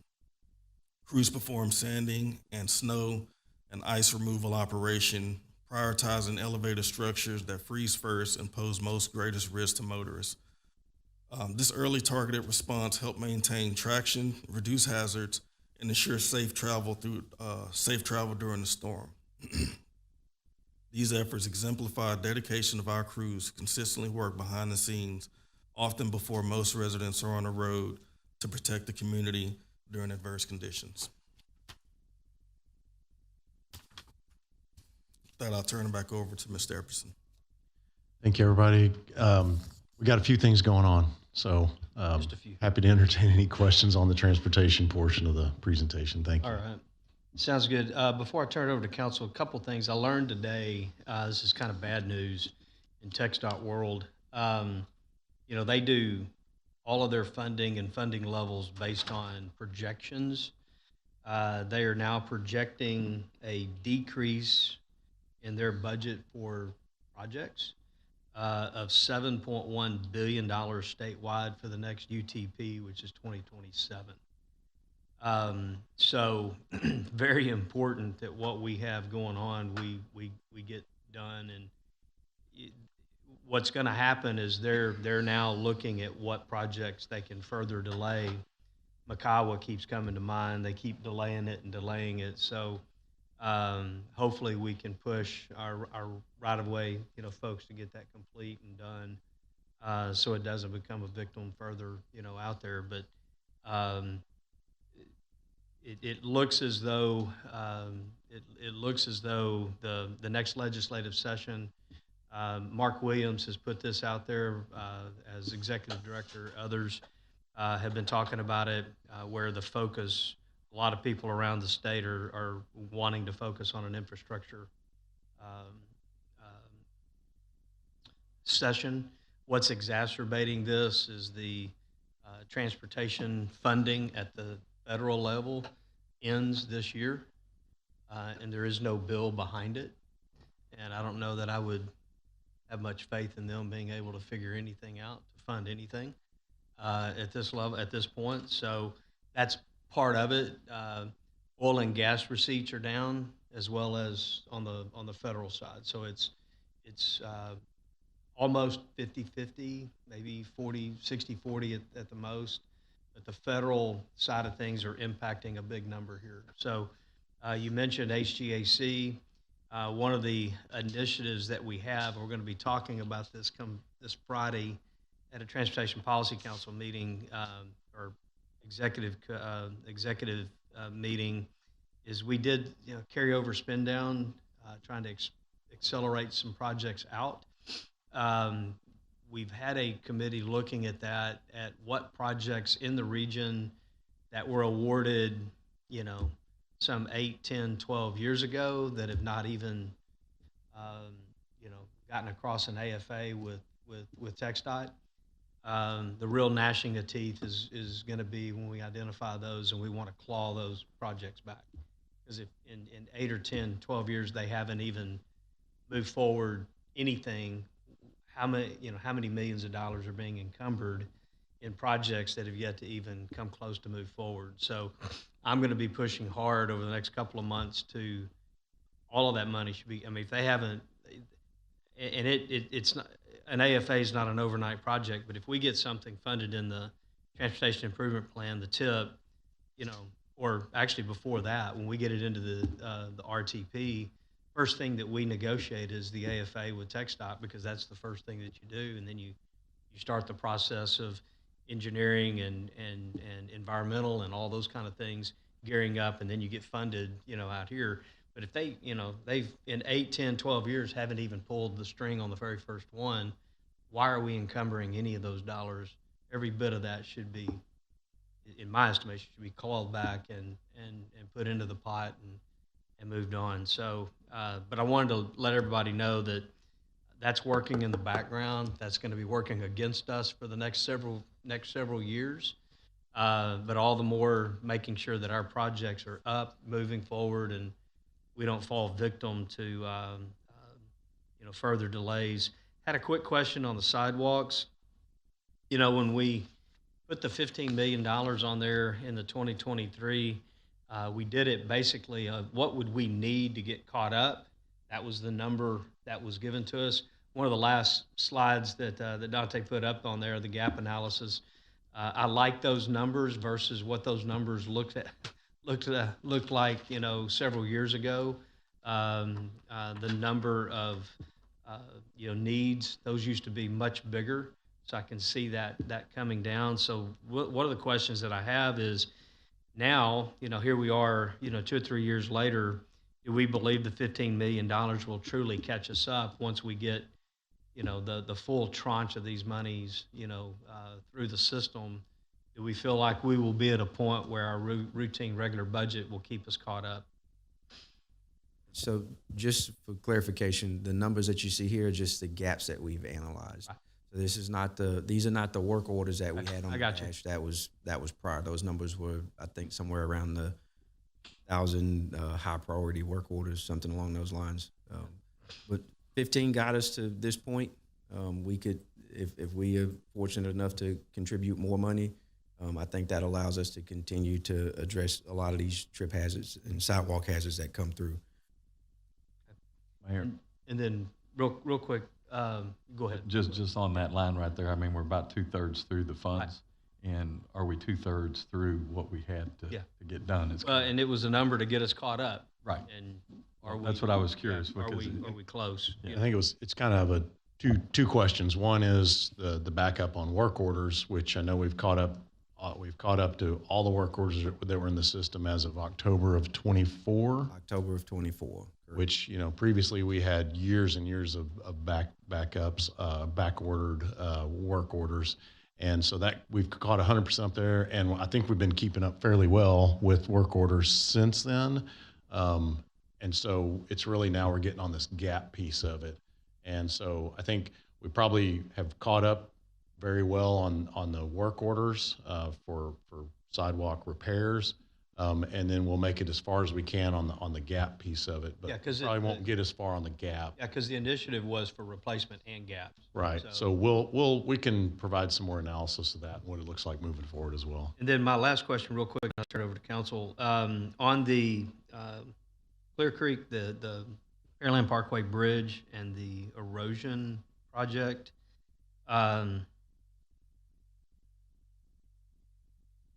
is this severe enough that we can't wait on the Clear Creek project coming through, or would this be handled as a part of the Clear Creek project that's in current design?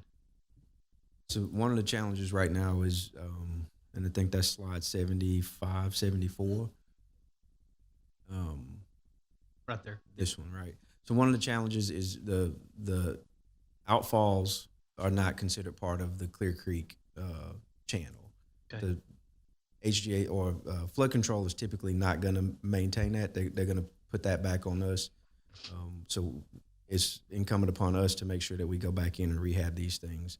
It's the drainage structure and then the supports around the posts that support the bridge. So is any of this work going to get wiped out as a result of, in other words, this is, I forget what the amount is on this.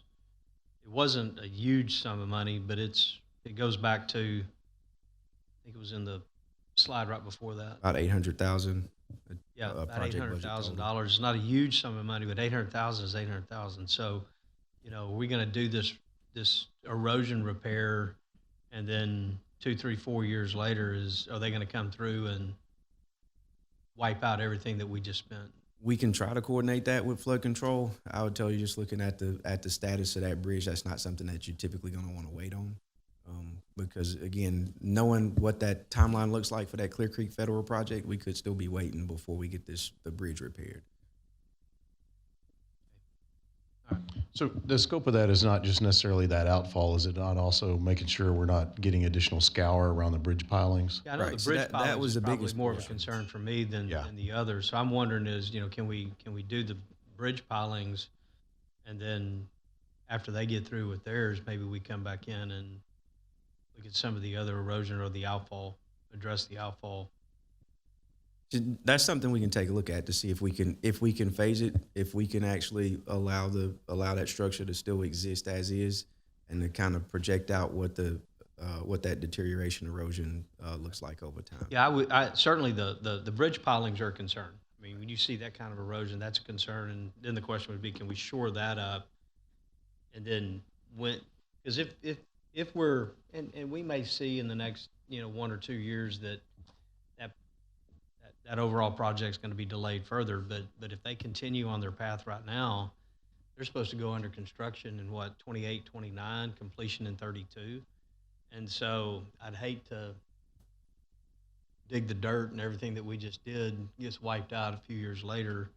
But I certainly understand shoring up the pilings. That makes 100% sense. And there's some options in terms of going in and filling some of the voids in the boxes that may help us stabilize the boxes from scour. Okay. Turn it over to council. Questions, comments, concerns? Mr. Koza? I'll tag along right there. I mean, to me, looking at those photos, how did this happen? I mean, normally you don't see washout like that. Yeah, I can address that question. I think if I have to tell the truth, the design was not properly done because the outfall was short. Like it's like probably 100 feet short from the Clear Creek. So it should have been extended towards the Clear Creek, and there should have been a kind of like concrete slope pavement That's the reason it's happening. You can see that in the picture, it's a very small opening there. That big box is used as a detention pond, but when the water comes out of that small opening, the velocity is very, very high, and that is washing the downstream and creating a big hole inside and around the bridge piers. So the proposed project is to extend that big box by 80 feet and bring it closer to the Clear Creek and improve the outfall system so it doesn't impact the bridge piers. So I think I can address Mayor's comment question too, because this improvement, this issue is between the bridges.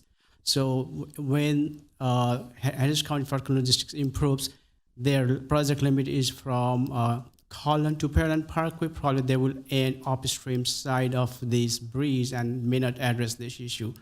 Personally, I have reached out to Harris County Flood Control District, and also I reached out to City of Houston to see why this bridge is named after us, because it is kind of like the boundary between City of Pearland and City of Houston. But for some reason, when we constructed the bridge all the way to Beltway, so that's why it is under our name. And whenever the TxDOT inspect the bridges, they send the associated owner of the bridge about these kind of issues, and we get this bridge inspection report on annual basis, and we are trying to bring it to attention and try to address this before we see a major bridge failure. Yeah, I mean, that's a big concern right there. I mean, to have that type of washout going on. As far as design work, you feel it's a design issue?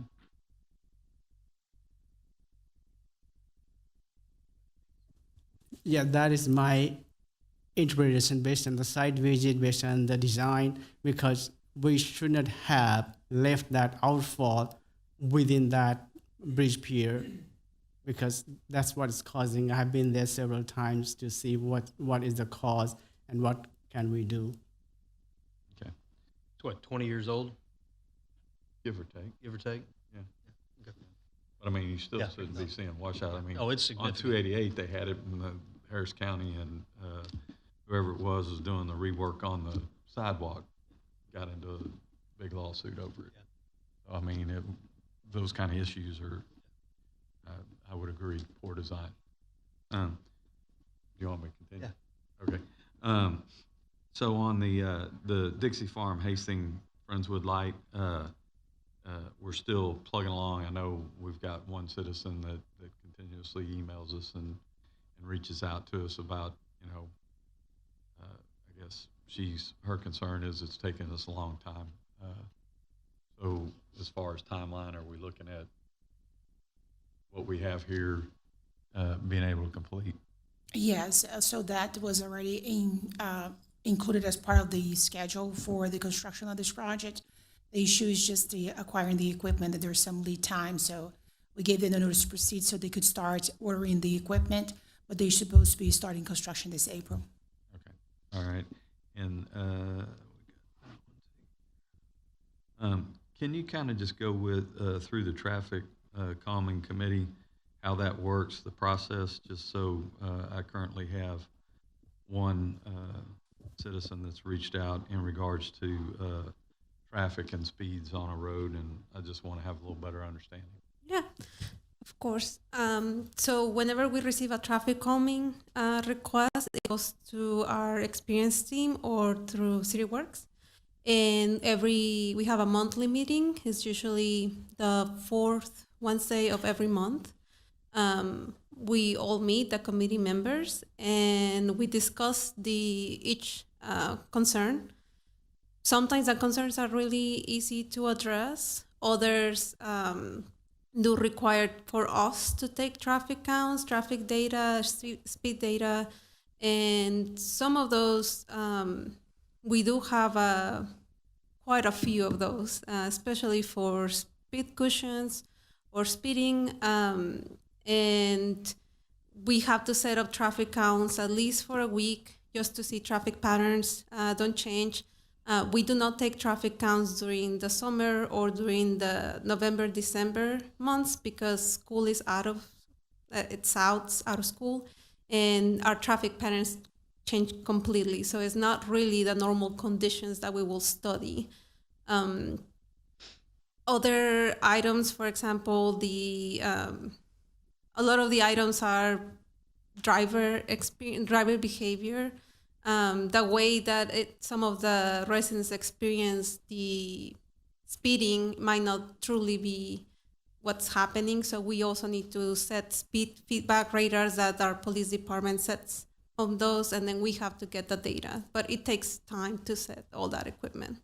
Right. No, I understand that. I just wanted to kind of understand the process as far as how it worked, and because, like I said, I'm sure you're familiar with one on Hampshire right now, and I've been sent the raw data and the ordinance and stuff.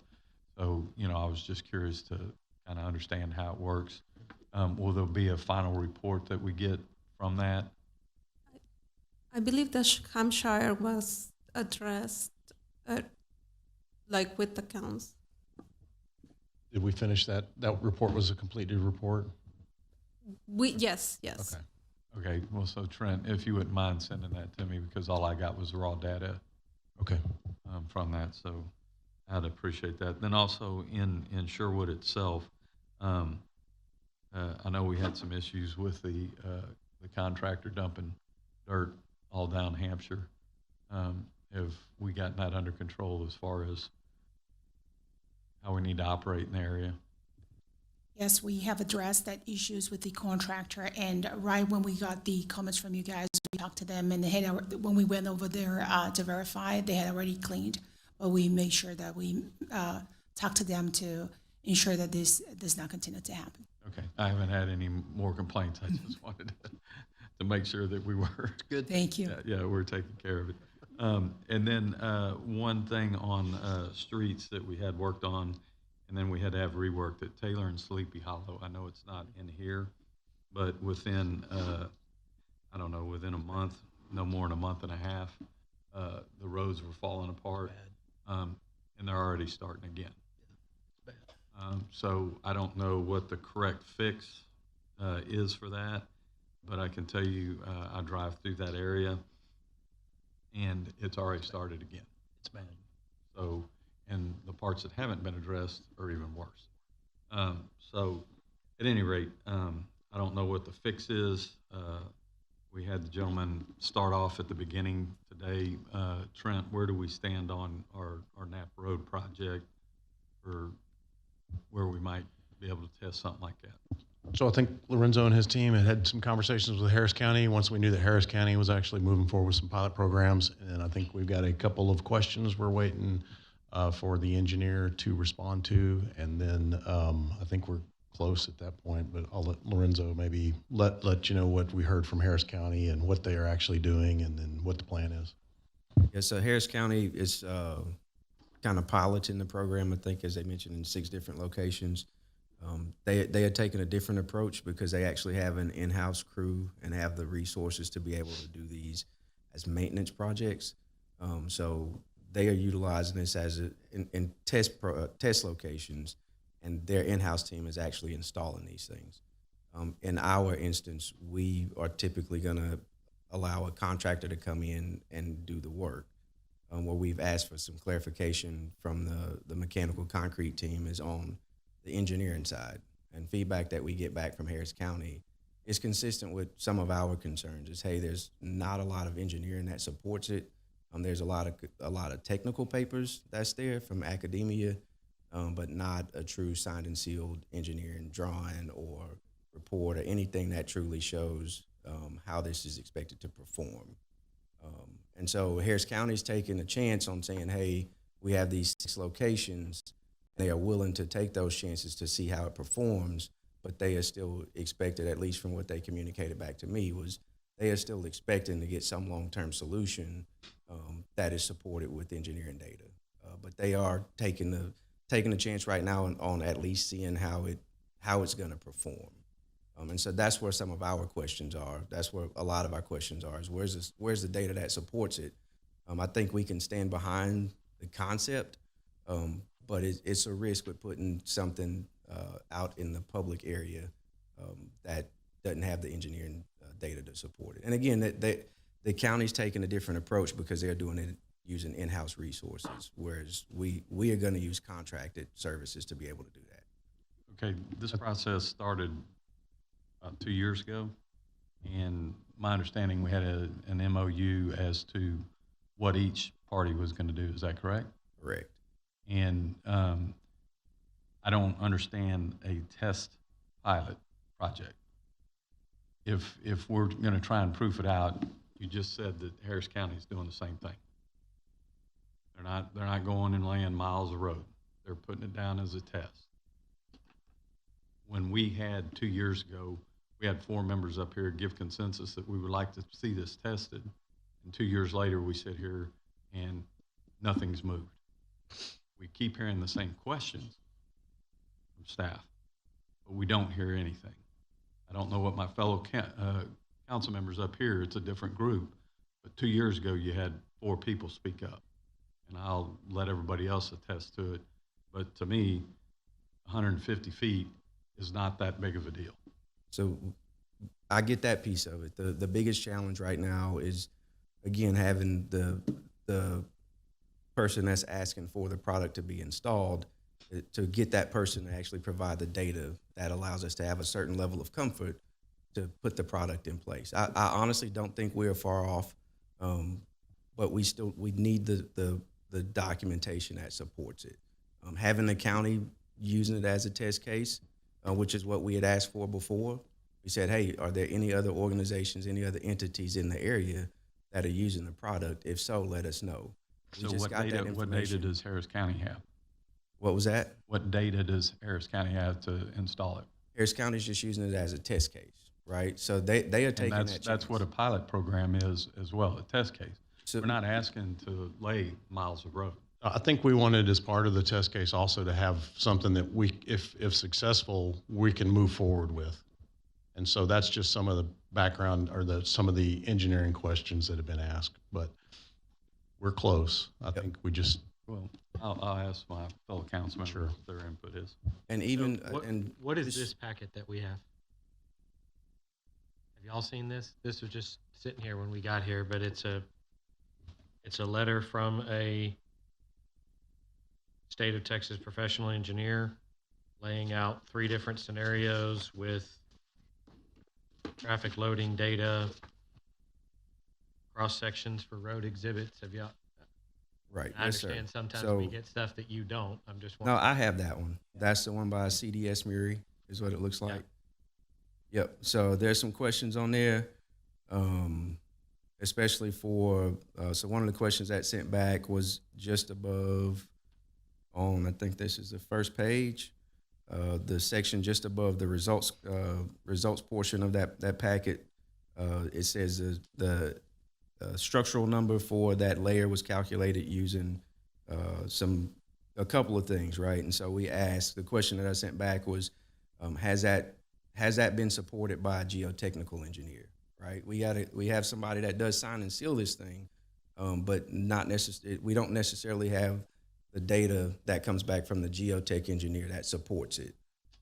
So a couple questions there. Like I said, I think we only have 1 or 2.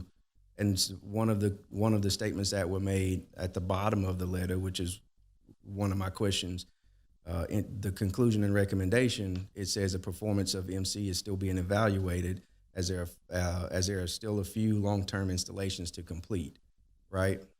And so that's where we had questions and concerns, and those comments went back to them. One of the other questions that we had was on the specification that they did send back, and there were a number of questions on there about the spec and placement. If you kind of read through the spec, one of the things that they communicated back in that spec was how you connect those tires and the cylinders together. It just said, hey, go ahead and nail those cylinders, but you just take a nail and you can connect them. But that's to hold it together while they're installing. That's not structural in the design of it. So that all plays into. I asked an engineer in regards to that, and that's strictly to hold the cylinders together.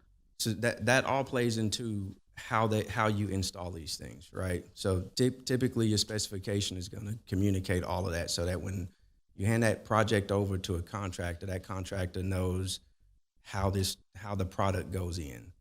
And so it was very generic in, hey, if you nail that tire together, it just said, hey, stick a nail in the tire. Well, if every one of my nails went in the same direction, you have the potential for those tires to pull apart, right? So we still have some questions on the spec.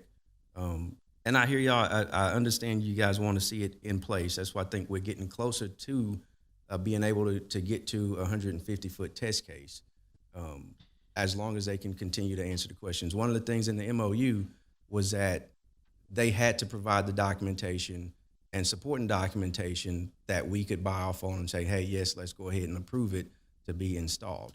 And I think that's kind of where we take that's where we've taken so long, because we haven't gotten to a level of comfort with what they've been providing back to us.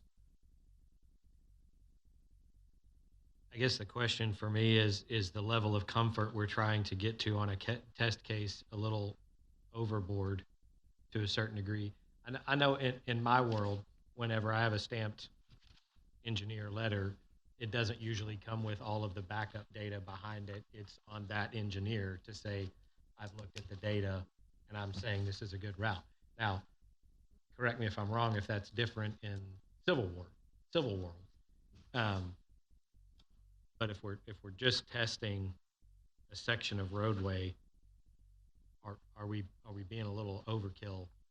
So the biggest challenge is, let's say we get this in the test case in this 150-foot stretch, and we say, hey, yep, it held up, it's fine.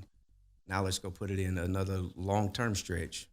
The idea is to get some of this stuff vetted on the front end so that we don't necessarily have to do it on the back end, because and I understand that, and I would say to that point, and I don't know how the rest of council would feel about it, but I certainly wouldn't go, we put in 150 feet, we haven't seen it for 6 months, we don't know what it's done, let's go put in 5 miles. I wouldn't sign off on that, right?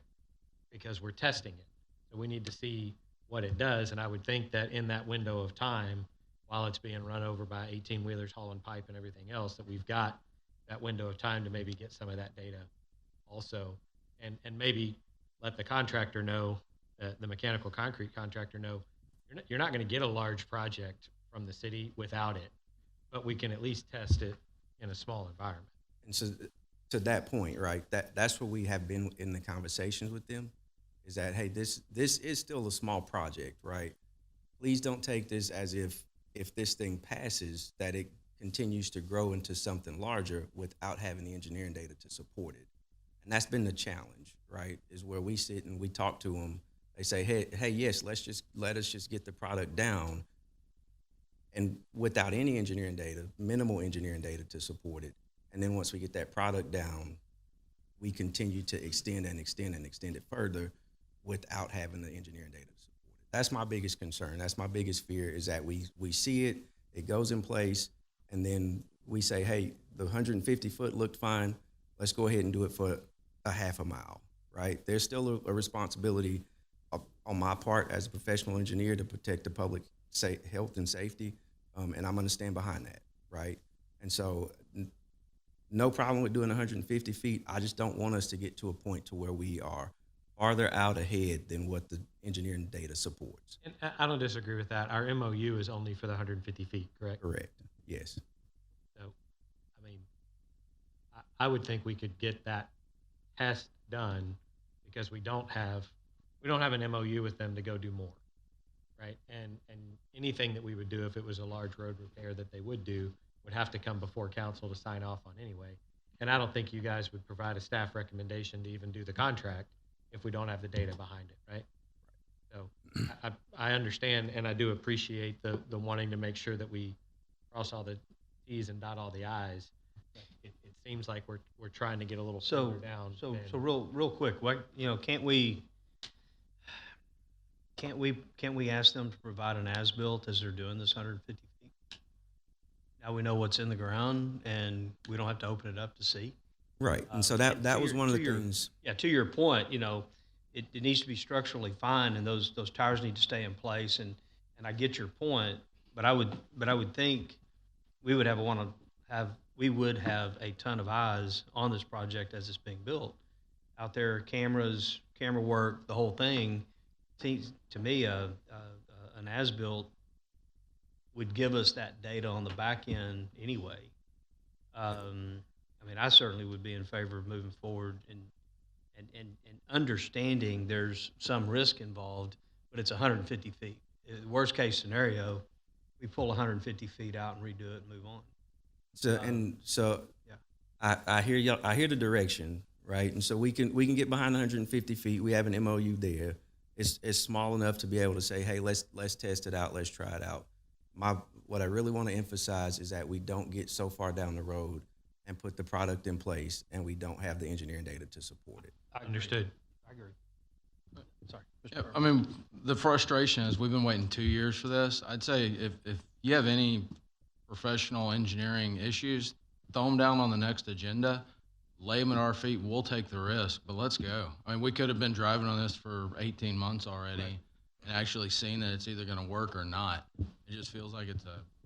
So just to defend our staff a little bit, it's taken a lot of time on their part as well to work with us through the MOU, review the engineering information or the geotech information we sent them, and to respond to us. So while it's taken longer than we'd like, it's not on all on our guys. Yeah, but That's fair. yeah, but Harris County's been able to pull it off quicker than Pearland, Texas. They didn't have it 2 years ago. Mayor, go ahead. You go right. Thank you, Mayor. Lorenzo, first I want to say that I appreciate, as Member Byram mentioned, that you're dotting all your I's and crossing your T's, and you're doing what we've asked, as far as your position. I agree also with my colleagues that I think that I wasn't up here when that was discussed. But I did view it from the audience, and so I do remember some of that. And, so just from a count standpoint, I just wanted, the staff to know that I'm in favor of trying this and seeing where it goes from here. And then you guys can then come back, and then we can make that final decision if we want to go any further. So, thank you. Any other questions, comments on our traffic side of things? Yeah.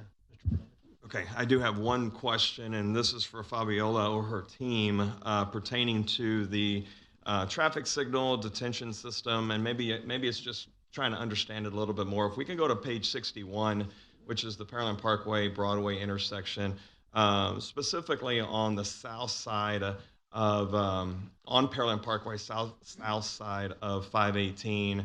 I've received numerous calls regarding the traffic backup. Does this system that we're speaking of, this detection system, does it allow it to stay green longer when automatically because it knows that the line is all the way to the bridge? Or is that an adjustment that needs to be done because we've reduced that area to one lane because of the projects?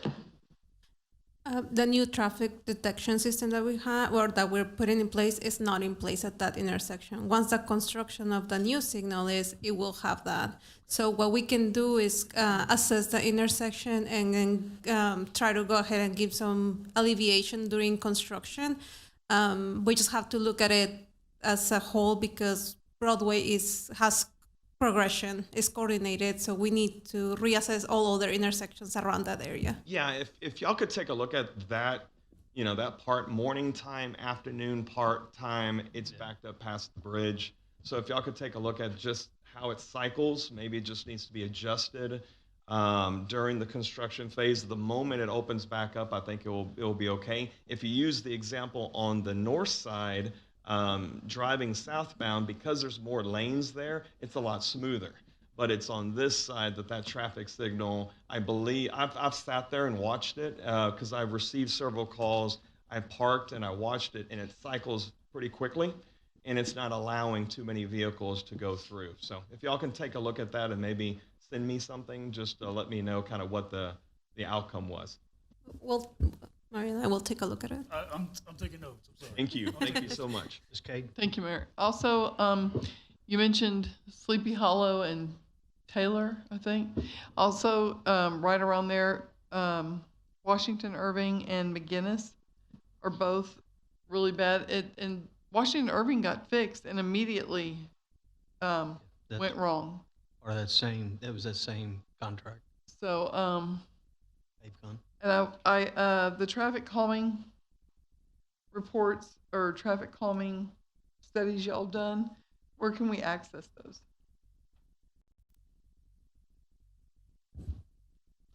I don't know that we've got all of them just accessible, but if there's any particular one or if you want all of them, we can provide them. Oh, I want one particular one. And on slide 100, this is just a frivolous question. The pink and purple, is that just an extra layer that's on there, or?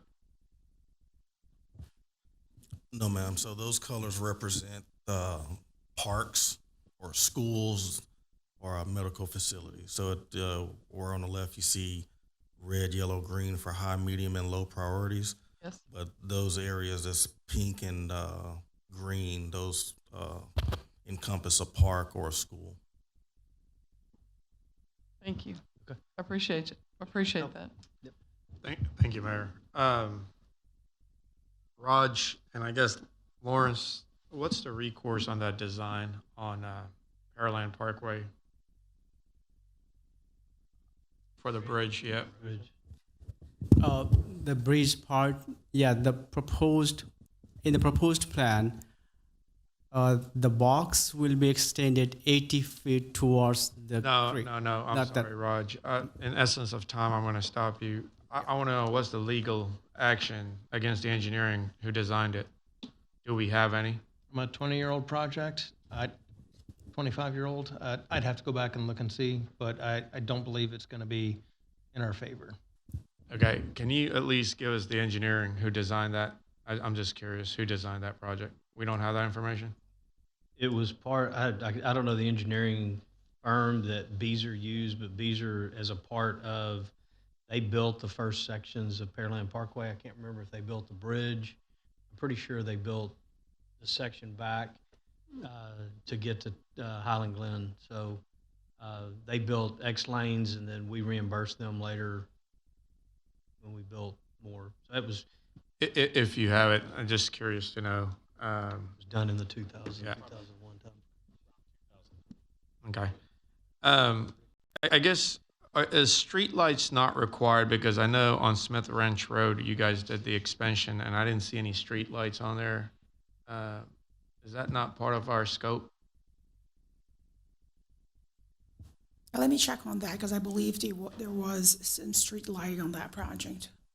I didn't see them, but Let me check and I am blind, so. Those are typically installed by CenterPoint, so we've got to get to a point where our project's complete, and then they come out and do that. So I'm assuming that's what we got planned on Smith Ranch. I drive down 518 past Kirby going towards Kingsley, and I do appreciate that you guys are going to expand that to 3 lanes. But in the meantime, I don't know if you noticed, there's a sign missing that says the lanes are coming to 2, merging. And if you look at that curb, it's pretty black, and that's probably because tires have hit it so many times. So if we can get a sign out there in the meantime, just the merging section of it.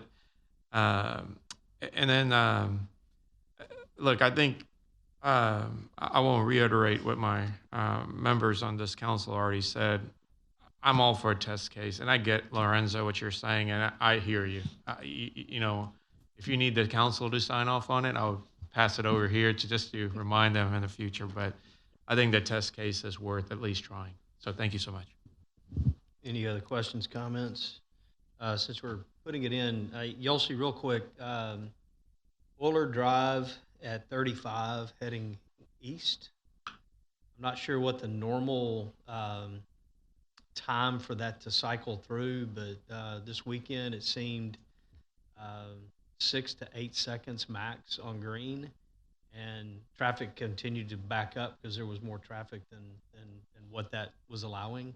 I just don't know what the normal, I counted it twice as I waited for the light, and about 6 or 8 seconds is all it cycled through on the normal green, not turning left or right, just the normal through traffic. So We'll check it. Do you recall what time, Mayor? it's a good question. Yesterday would have been, it was about 10:30. Okay. 10:30 in the morning-ish, somewhere in that ballpark. Got it. Yeah. All right. Any other calls for questions, comments?